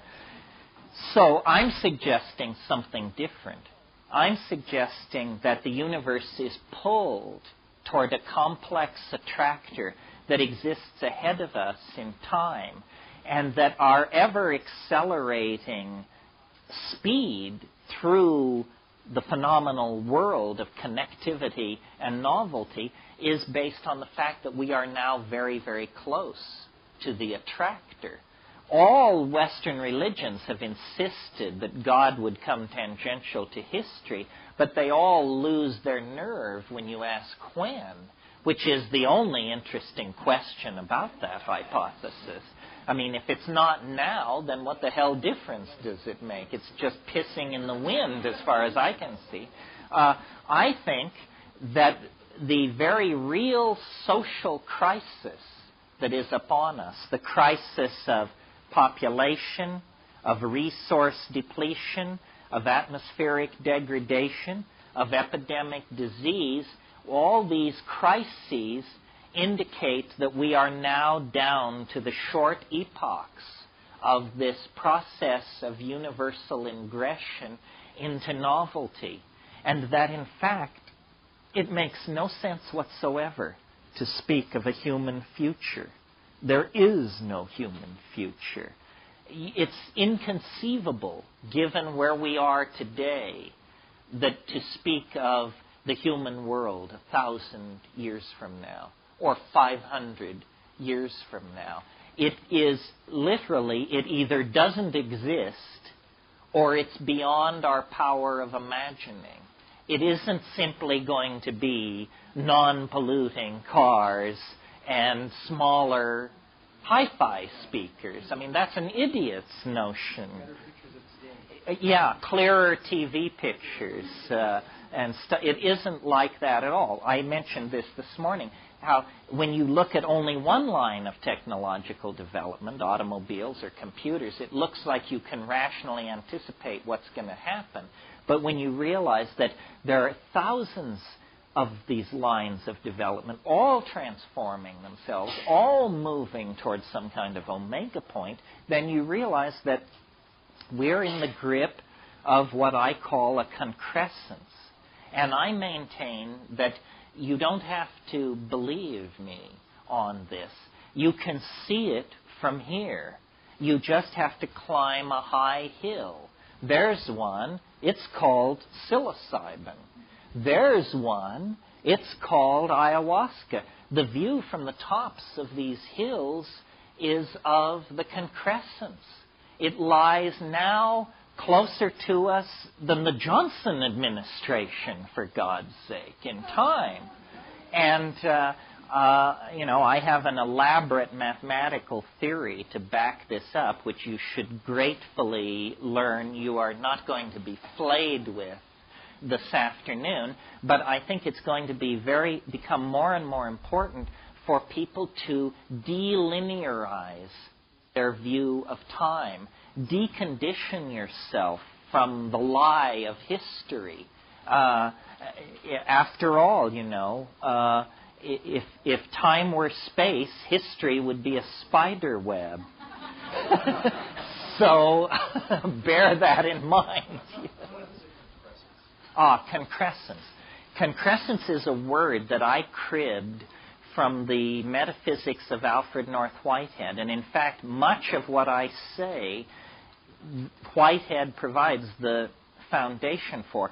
He, like myself, had the idea that history grows toward what he called a nexus of completion.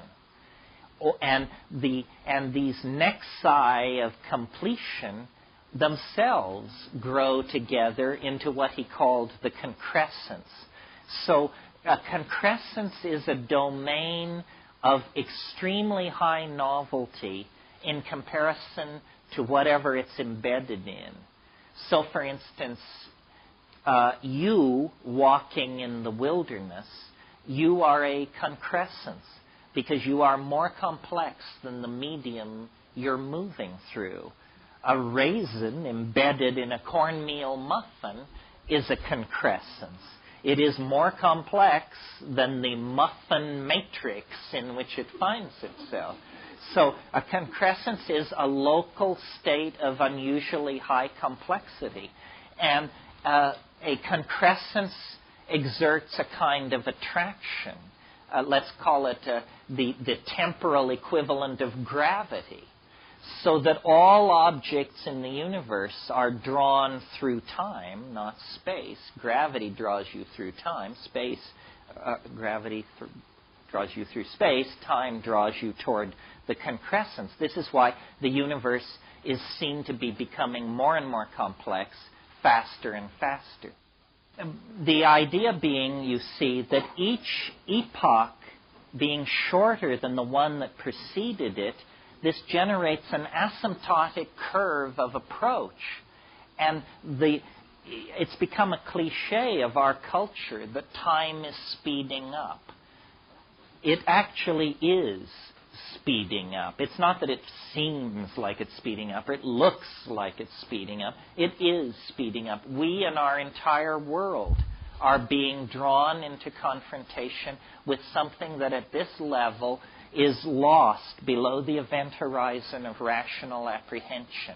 That's a fancy way of saying you can't know jack shit about it at this point in time.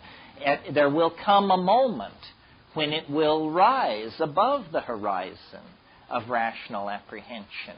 But and I think that history is a set of nested resonances. This is what I mean when I say nothing is unannounced. Nothing can take you by surprise if you've really been paying attention, because everything is preceded by its harbingers and heralds. And we are living in an era now where there is a great deal of apocalyptic expectation, anticipation, and hysteria for several reasons. First of all, because Christianity just is hysterical in all times and places. Second of all, there's a built-in goose in the calendar because we're approaching a millennial year, and that always exacerbates this Christian thing outrageously because of the promise made, Amen, amen, I say to you, this generation shall not pass away before I return to clean your plow or whatever it is. And there is the physical evidence all around us that we are the witnesses to a planetary crisis that we cannot control or manage. I mean, it's very hard to believe that we could manage ourselves back into a steady state. I mean, yeah, the Jews are talking to the Arabs and they're trying to get things straightened out in South Africa, but what about the global population curve? What about the degrading atmosphere? I mean, you don't necessarily, you're just as dead even if you're not killed by a racist or a fascist.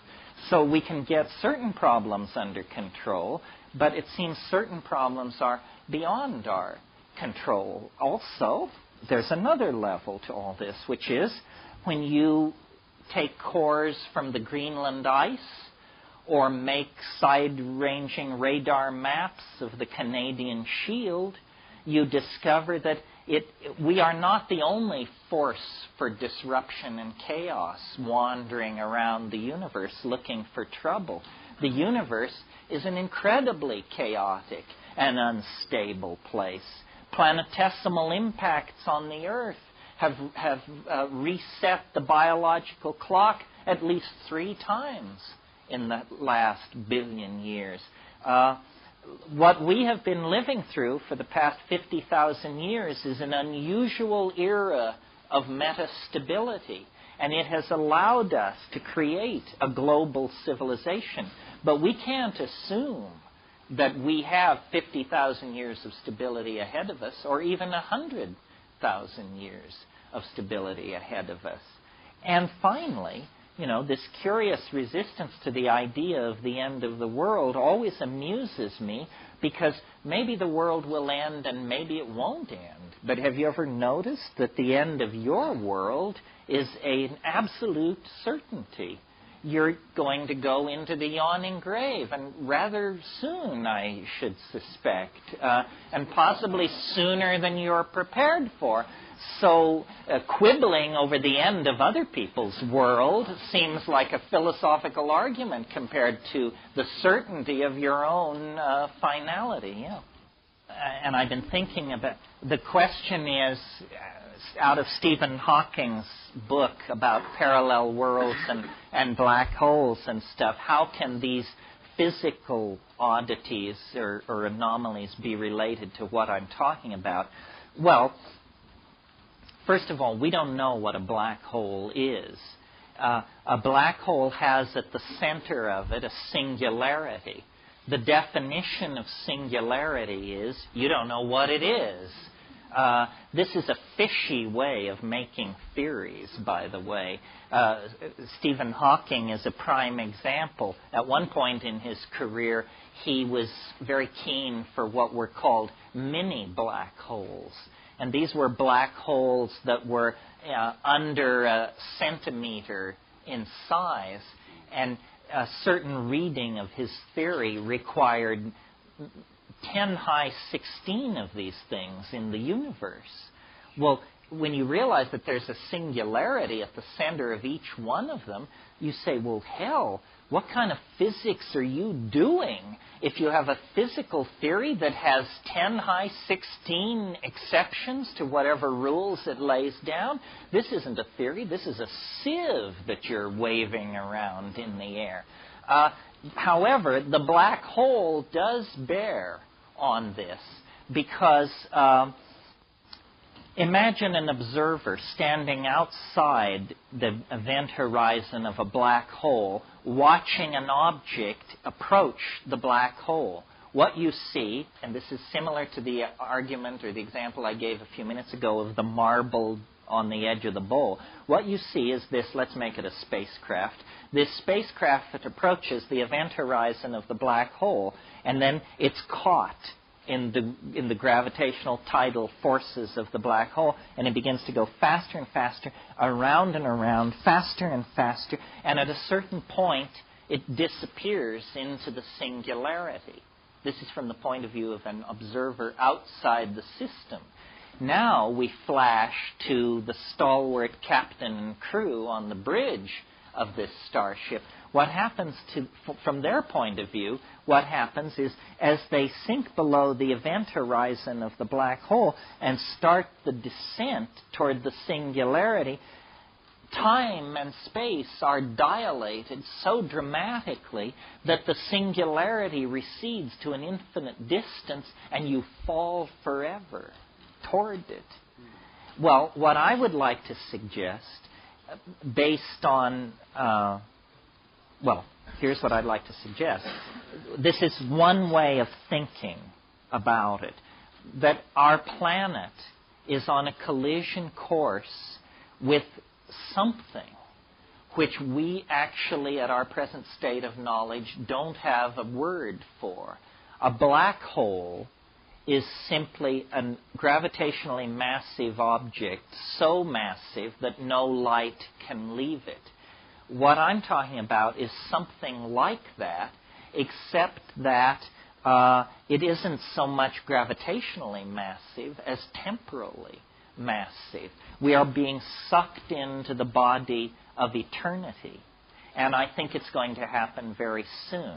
Now, an obvious objection that someone would make to this, it's a probabilistic objection, is they would say, don't you find it rather unusual that your own very minute and finite life should occur so close to this moment of universal dramatic climax? Doesn't that clue you to the fact that you might be slightly deluded? To which I reply, not at all. Because I think of this event horizon as a series of like ghost horizons.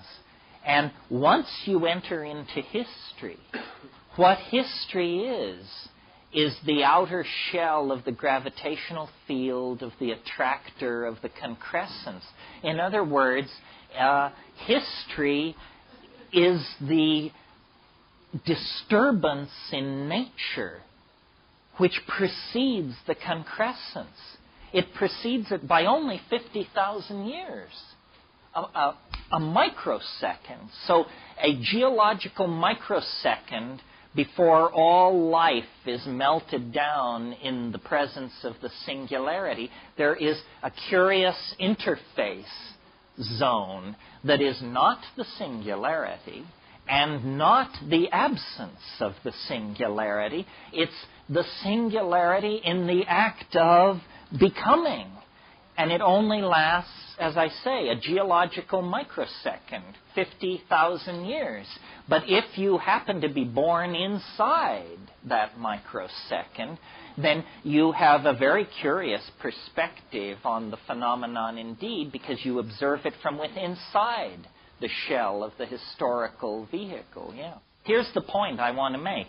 If you have a universe like that, 72 billion years in duration, it will undergo half of its evolution in the last 30 seconds of its existence. Can you imagine? Now, this is what the scientists do, except they spin it around. And that's why, I can't remember who wrote it, but the book called The First 3 Minutes, Steven Weinberg's book, The First 3 Minutes, a book about the first 3 minutes in the life of the universe, where he leads you through all this complex physics as matter is crystallizing out of hyperspace and all this stuff. All I'm saying is, let's put the complexity in the more likely end of the cycle. Let's put it at the end, when after billions of years of evolution and all kinds of complexity and that sort of thing, everything comes together. So this kind of a cycle, if we were actually living in a universe like this, could completely unfold itself according to its natural laws and yet provide a miracle, the miracle of the concrescence. That's why I'm so keen on boundary dissolution. The more boundaries that have dissolved, the closer to concrescence we are. And when you finally reach it, there are no boundaries. You are eternity. You are all space and time. You are alive and dead, here and there, before and after. The singularity is a coincidentia oppositorum. It can simultaneously coexist in states which are contradictory. It is, Thomas Aquinas' vision of God. It's something which transcends rational apprehension. But it gives the universe meaning, because all process then can be seen to be a seeking and a moving and an effort to approximate, connect with, and attend to this transcendental object at the end of time. One way of thinking of it is like those bar balls that they hang in discos that send out thousands of reflections off everybody and everything in the room. Well, think of the transcendental object at the end of time as that bar ball, And then those reflected, twinkling, refractive lights are religions, scientific theories, gurus, works of art, poetry, great orgasms, great souffles, great paintings. In other words, anything which has, we even use this phrase, anything which has a spark of divinity in it is in fact referent to the original source of the sparks of all divinity, which is the compressed experience of life and mind after billions of years of unfolding itself within the confines of three-dimensional space. And you can make this vision your friend through psychedelics, because as I said at the beginning of this rave, you can see it from here. Of course, not if you have your face plunged in your stock portfolio. You're not going to see it, no. But if you will go up on the mountain and take 5 dried grams in silent darkness and pray through the night, you will absolutely guaranteed come into a sense of this thing. And it's real. And history is simply a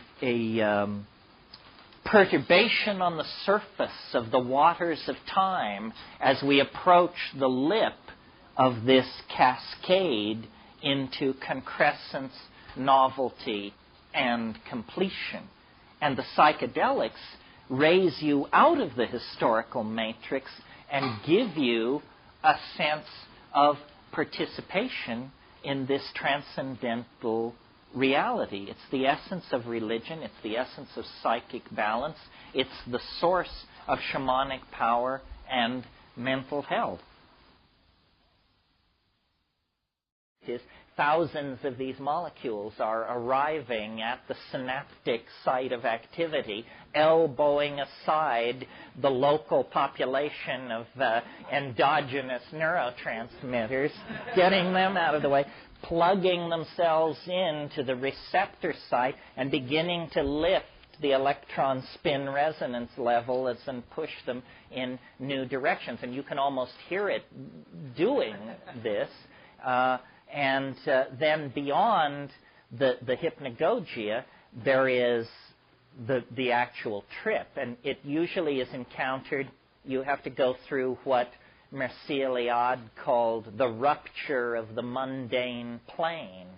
This means that the world has to, it like falls apart or explodes or settles down on you. There's a sense of a rupture of plane, and then the visually coherent, emotionally laden, information-laden, high-content hallucinations occur. And many people have taken psychedelic drugs and never gotten past the hypnagogia. They don't know that there's something out there besides dancing mice and spinning geometric wheels and stuff like that. But beyond that, you cross over.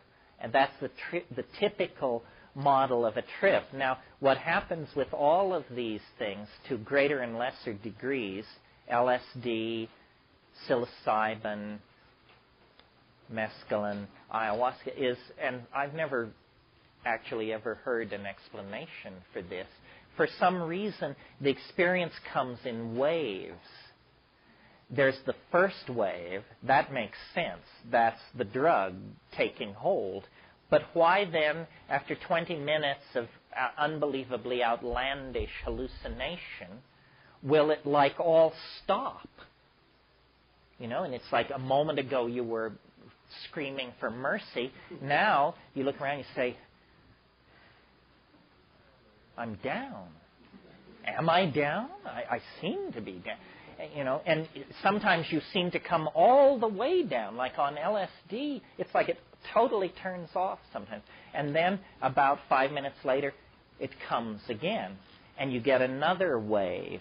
And if you've taken a really dedicated hit of ayahuasca, for example, you will get like as many as 5 or 6 of these waves throughout the evening. And the first one is usually the strongest.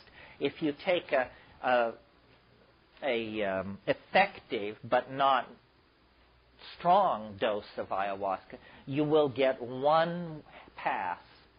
And often, and then if you take slightly less, you'll get one pass and it will be weak.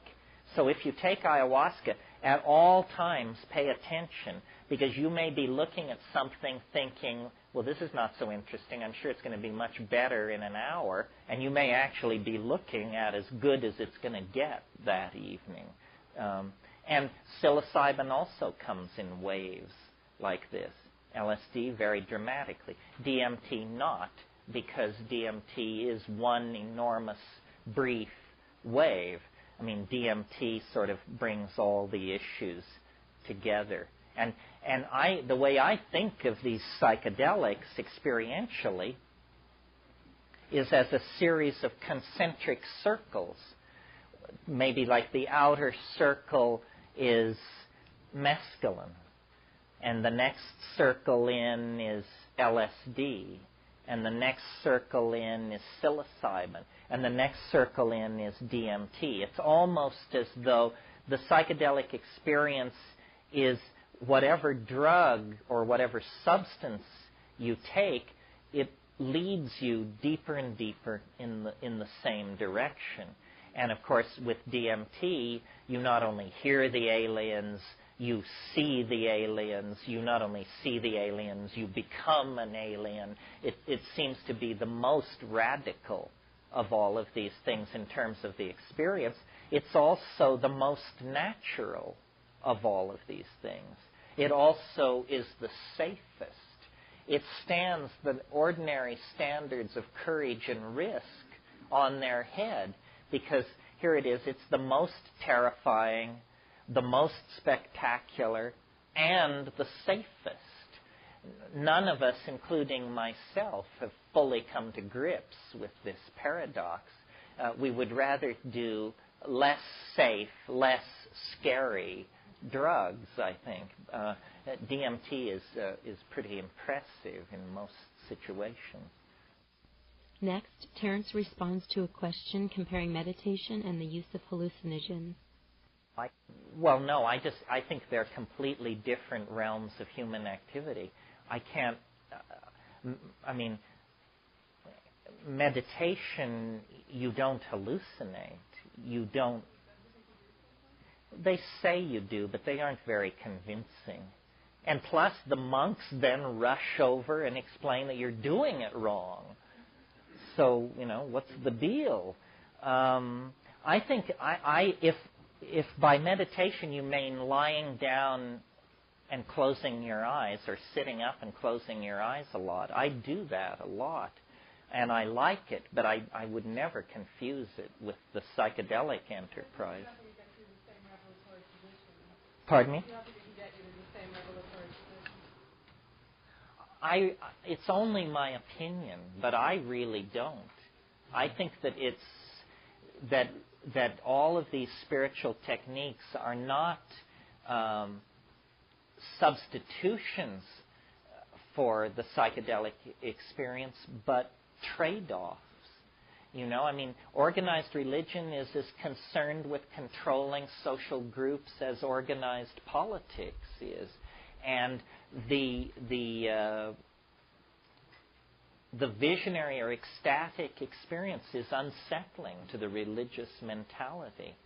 Even among fundamentalist Christians, if you're not one, they all seem more or less alike. But if you move into that world, you discover that they are very strongly polarized in two directions. Those who are scripturalists and those who are experientialists. The glossolalias, the speaking in tongues, the holy rollers, that sort of thing. And the scripturalists are very uncomfortable around the experientialists, because to them it looks like demonic possession, and they get really agitated about that.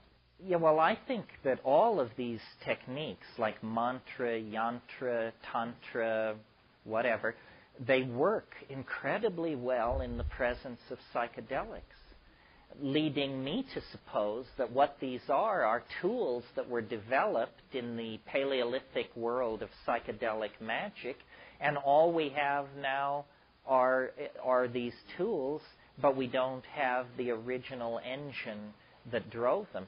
Yes, I am very bored by spiritual practice unless I've taken a psychedelic, and then, mantric chanting is beyond the power of mind to encompass or describe. Sex isn't bad either. And, it seems to be a general functional enhancer is what it is. Acoustical driving is also a tried and true tradition. But see, it's not about the exclusivity of method, but the combination of method. I mean, what you want to do is beat your drum while sitting in Yab Yum, while stoned on X, while at the holy mountain, while the astrological configuration is correct, and then, line it all up and then push it through. That's the way to do it, I think. Terence, on creativity and hallucinogens. Well, it goes back to this function of boundary dissolution. Creativity, if you analyze what do we mean when we say that, it basically means being able to transcend the ordinary. You see it in a way nobody else ever saw it, whatever it is, and so that's creativity. Psychedelics, by dissolving the boundaries of cultural expectation, let you see things in new ways. I was in a situation recently where it was evening, and silhouetted against the sky were flame cypress trees, but they were all black. And I was looking at them. I've seen flame cypress trees against twilight skies many times. You all have as well. And suddenly it was like there was this shift. And I didn't see it as a flame cypress tree anymore. I saw it as black dust pouring out of a certain point of the sky and cascading like a waterfall. And I was looking at 3 waterfalls of microfine black powder pouring out of points about 60 feet above the ground. Well, I didn't even mention it to the person I was with, but I just noticed this psychedelic perception. The other night, this was really interesting to me. The other night, just as I was falling asleep, a phrase came into my mind that I liked, but I didn't understand it. In fact, I didn't think it meant anything. I just thought it was an interesting phrase. And I thought about it for about a minute, and then it did this same thing that the flame cypress tree did. It went ploink, and this other dimension sprouted out of it, and I understood it, and I thought, this is a very interesting idea, and I've never thought it before. The thought was, if time were space, then history is a cobweb. That was all it was. But I don't take these leaps very often. So I was delighted because I knew a moment would come when I could lay it on a group of people like I've just done. So it's a catalyst for cognitive activity. That's what the mushroom is. Dance, drama, song, painting, body expression, creativity, and simply the passive act of understanding. This is what it does for us, and this is what we love to do. I mean, we are creatures of the mind. You know, they talk about virtual reality as some future technology that's going to change everything. We've been living in a virtual reality for the past 6,000 years.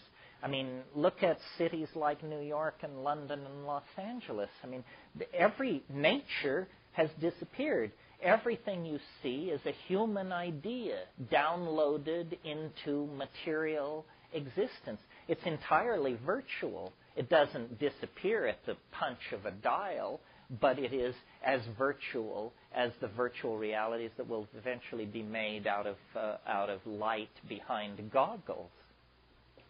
Culture, the whole thing is that culture and language tend to become traps, and yet they can be the platforms for enormous freedom if you understand what it's all about. And what it's all about is you. You are the center of the mandala. You are not marginalized in any way. And the message that the culture gives us is that we are marginal. It doesn't matter whether if you've got $100 million, Fortune magazine will inform you that so do 10,000 other people on the North American continent. There's nothing special about you. And so we are constantly, this is part of the democratic legacy. We are constantly told, you're not special. Special isn't special. Anybody could do it. What the psychedelic, and so then when you look for guidance, direction, mentorship, we always look toward institutions. Well, I'll go to the university, or I'll go to the army, or I'll do something. Somebody will tell me, will give me a larger purpose. But it's really yourself that is the final arbiter. And if you keep yourself as the final arbiter, you will be less susceptible to infection by cultural illusion. Now, the problem with this is that it makes you feel bad to not be infected by cultural illusion because it's called alienation. You know, but this is, I can't solve all problems. The reason we feel alienated is because the society is infantile, trivial, and stupid. So the cost of sanity in this society is a certain level of alienation. I grapple with this because I'm a parent. And I think anybody who has children, you come to this realization, you know, what'll it be? Alienated, cynical intellectual, or slack-jawed, half-wit consumer of the horse shit being handed down from on high? There is not much choice in there, you see, and we all want our children to be well-adjusted. Unfortunately, there's nothing to be well-adjusted to, so that's a real problem. And I really believe that extra-environmentalism, which is a nicer, though longer word for alienation, is defensible and shouldn't be thought of as pathological. What I noticed in going to the Amazon and Indonesia and these places is that the person you want to get to is the shaman. But the shaman is different from everybody else. Like when you go into an Amazonian tribe that's way upriver or something, the people behave the way you would expect naive, untraveled people to behave. They want to touch your Gore-Tex and, you know, look at your camera and look through the binoculars and fiddle with the can opener and all this. No shaman would ever stoop to such behavior. A shaman knows that cultures are provisional and is interested in you as a person. The other people don't even see you as a person because you're huge, white, strange smelling, and incomprehensible. The shaman sees you as a person, and it's because he is alienated. The reason shamans can do their magic is because they are outside the belief system. I really think that that's true. Everyone else believes, you know, that the guy in the other village can send the mojo and mess with you. The shaman knows that that's not quite how it works. And so then he, as it were, can go behind the board and fix the cultural TV that everybody else is just watching. So I think alienation, extra-environmentalism, shamanism, whatever you want to call it, is simply individualism in the context of cultures that don't value individualism. And cultures don't.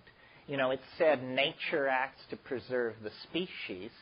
Cultures act to preserve the illusions of the population. They're not interested in you if you're an Einstein or a Jackson Pollock, or unless they can fit you in to to the pre-established systems of commerce and canons of aesthetic order and so forth and so on. And then that's called being civilized. The question is, what's with licking frogs? I'm not sure I got it right, but, well, you know, you kiss a lot of frogs before you find a prince, and you probably lick a lot more.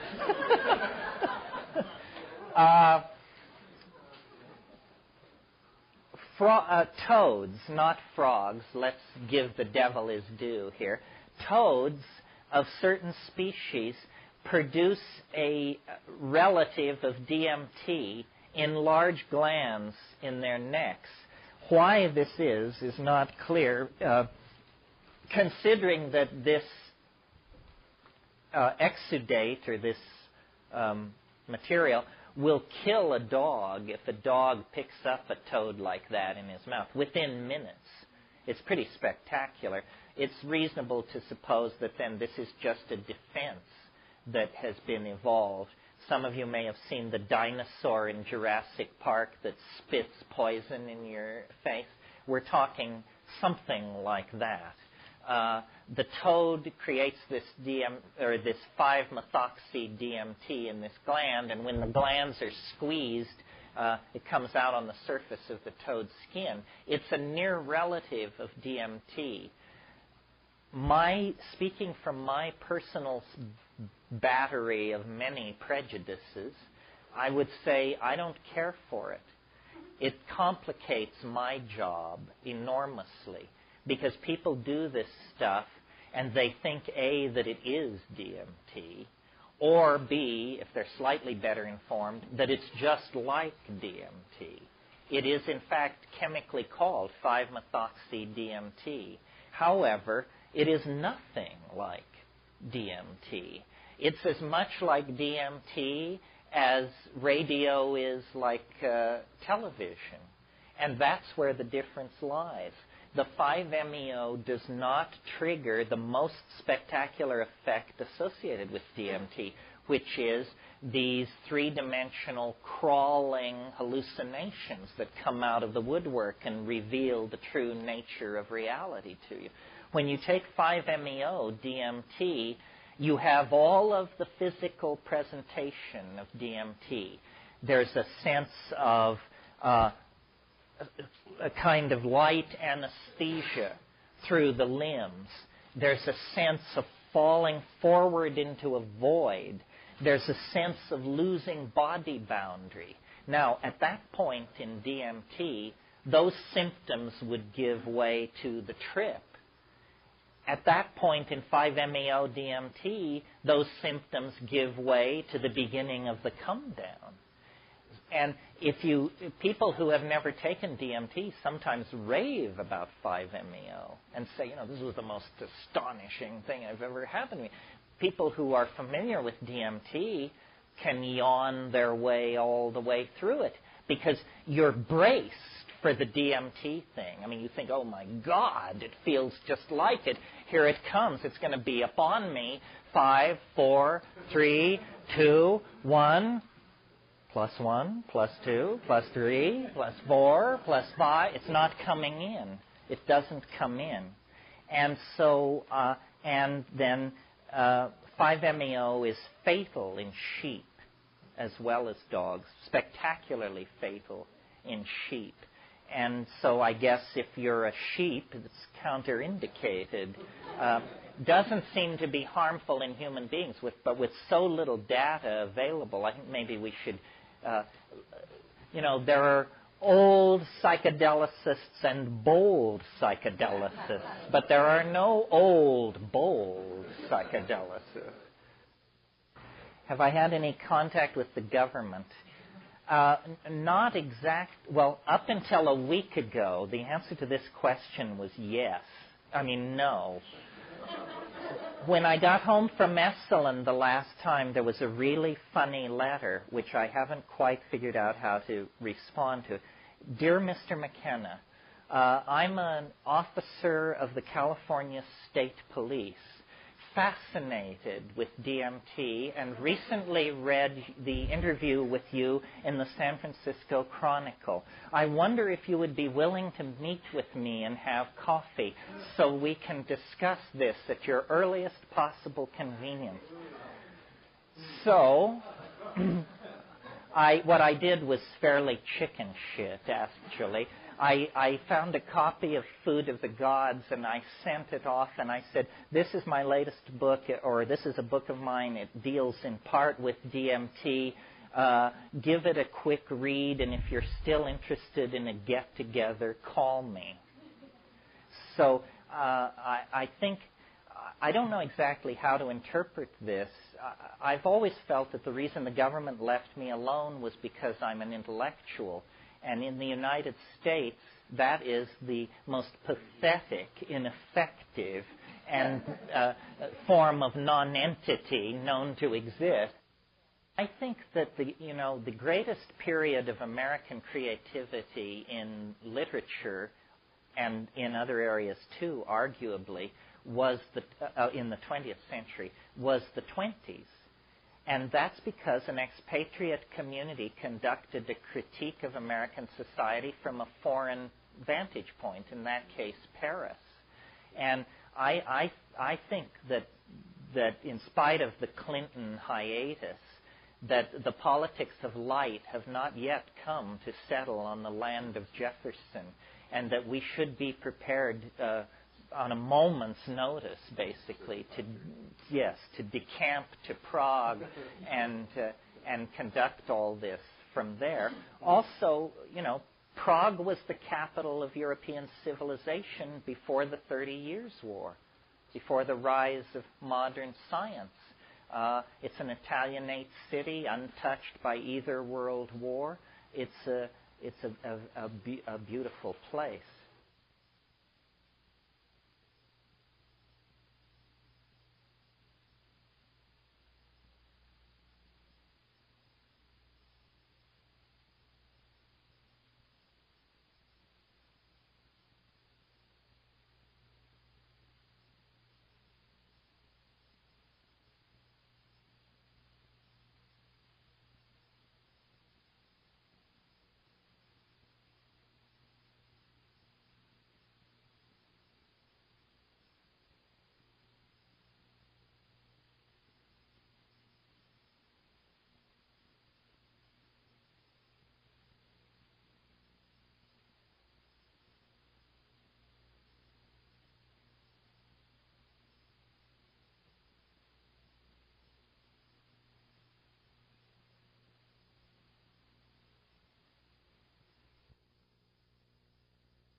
Well, the world and its double is how we styled this.